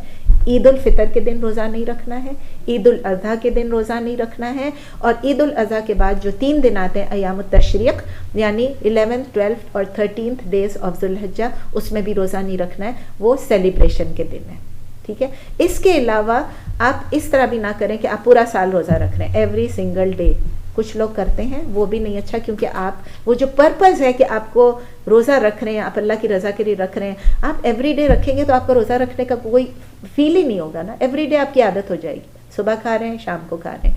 इसी तरह ऐसा भी नहीं करना है कि आपने आज रोज़ा रखा है और कल आप कंटिन्यू कर रहे हैं रोज़ा रखना, यानी 2 दिन इकट्ठे, जिसको सौमे विसाल कहते हैं, 2 days in a row without breaking the fast. नबी सल्लल्लाहु अलैहि वसल्लम कर सकते थे लेकिन हम नहीं कर सकते। He could fast 2 days in a row without breaking. बेहतरीन फास्ट क्या है? दाऊद अलैहिस्सलाम की फास्ट, 1 दिन रोज़ा रखें, 1 दिन छोड़ें। ठीक है। अल्हम्दुलिल्लाह, मुझे लग रहा था कि पूरा नहीं होगा, लेकिन अल्हम्दुलिल्लाह अल्लाह ने पूरा करा दिया। कोई सवाल रह गया तो प्लीज़ पूछ लें। कोई question? How many fasts you get to make up? Pardon? What if you don't remember how many fasts you have to make up? If you don't remember आपके कितने रोज़े छूटे हैं, तो आप इस तरह करें कि आप ये याद करें कि आपने कब से रोज़े रखने छोड़े थे। क्या आपने प्रेगनेंसीज़ में छोड़े थे? क्या आपने वैसे ही छोड़े थे? क्या आपने जवान होने के बाद रोज़े रखे ही नहीं थे? आप अपनी एज का कैलकुलेट करें और हर साल के जितने भी रोज़े बनते हैं उनको ऐड करें और उनको रखना शुरू कर दें। नियत कर लें, शुरू कर दें, अल्लाह ताला आपको इंशाल्लाह पूरी करा देगा। और कोई क्वेश्चन? मंडे थर्सडे का जो मिस हुआ वो आप कर सकते हैं। हाँ, वो 6 रोज़े का नहीं करें, लेकिन मंडे थर्सडे का कर लें। Can we use mouthwash? Like some people use mouthwash to just get rid of it. Mouth wash का ये है कि अगर माउथ वॉश आप अंदर हलक में नहीं डाल रहे हैं, जिस तरह कुल्ली करके फेंक रहे हैं, तो इट्स ओके। जैसे it's just like toothpaste, try not to use it, क्योंकि हलक में जाने का बहुत डर होता है। माउथ वॉश आप गार्गल करते हैं, हाँ, तो रिंस करते हैं, तो ट्राई करें कि आप जैसे सहरी ख़त्म होने से पहले। और कोई क्वेश्चन? चले, सुब्हान रब्बिका रब्बिल इज़्ज़ति अम्मा यसिफून व सलामुन अलल मुरसलीन वल्हम्दुलिल्लाहि रब्बिल आलमीन। सुब्हानक अल्लाहुम्मा व बिहम्दिक नशहदु अल्ला इलाहा इल्ला अंत नस्तगफिरुका व नतूबु इलैक। इंशाल्लाह नेक्स्ट ट्यूसडे को हमारा ज़कात पे वर्कशॉप है इंशाल्लाह। तो लेट्स होप इंशाल्लाह जो आप लोगों के ज़कात के सवाल हैं 401 के और वो सारा कुछ इंशाल्लाह वो सब हल हो जाएगा।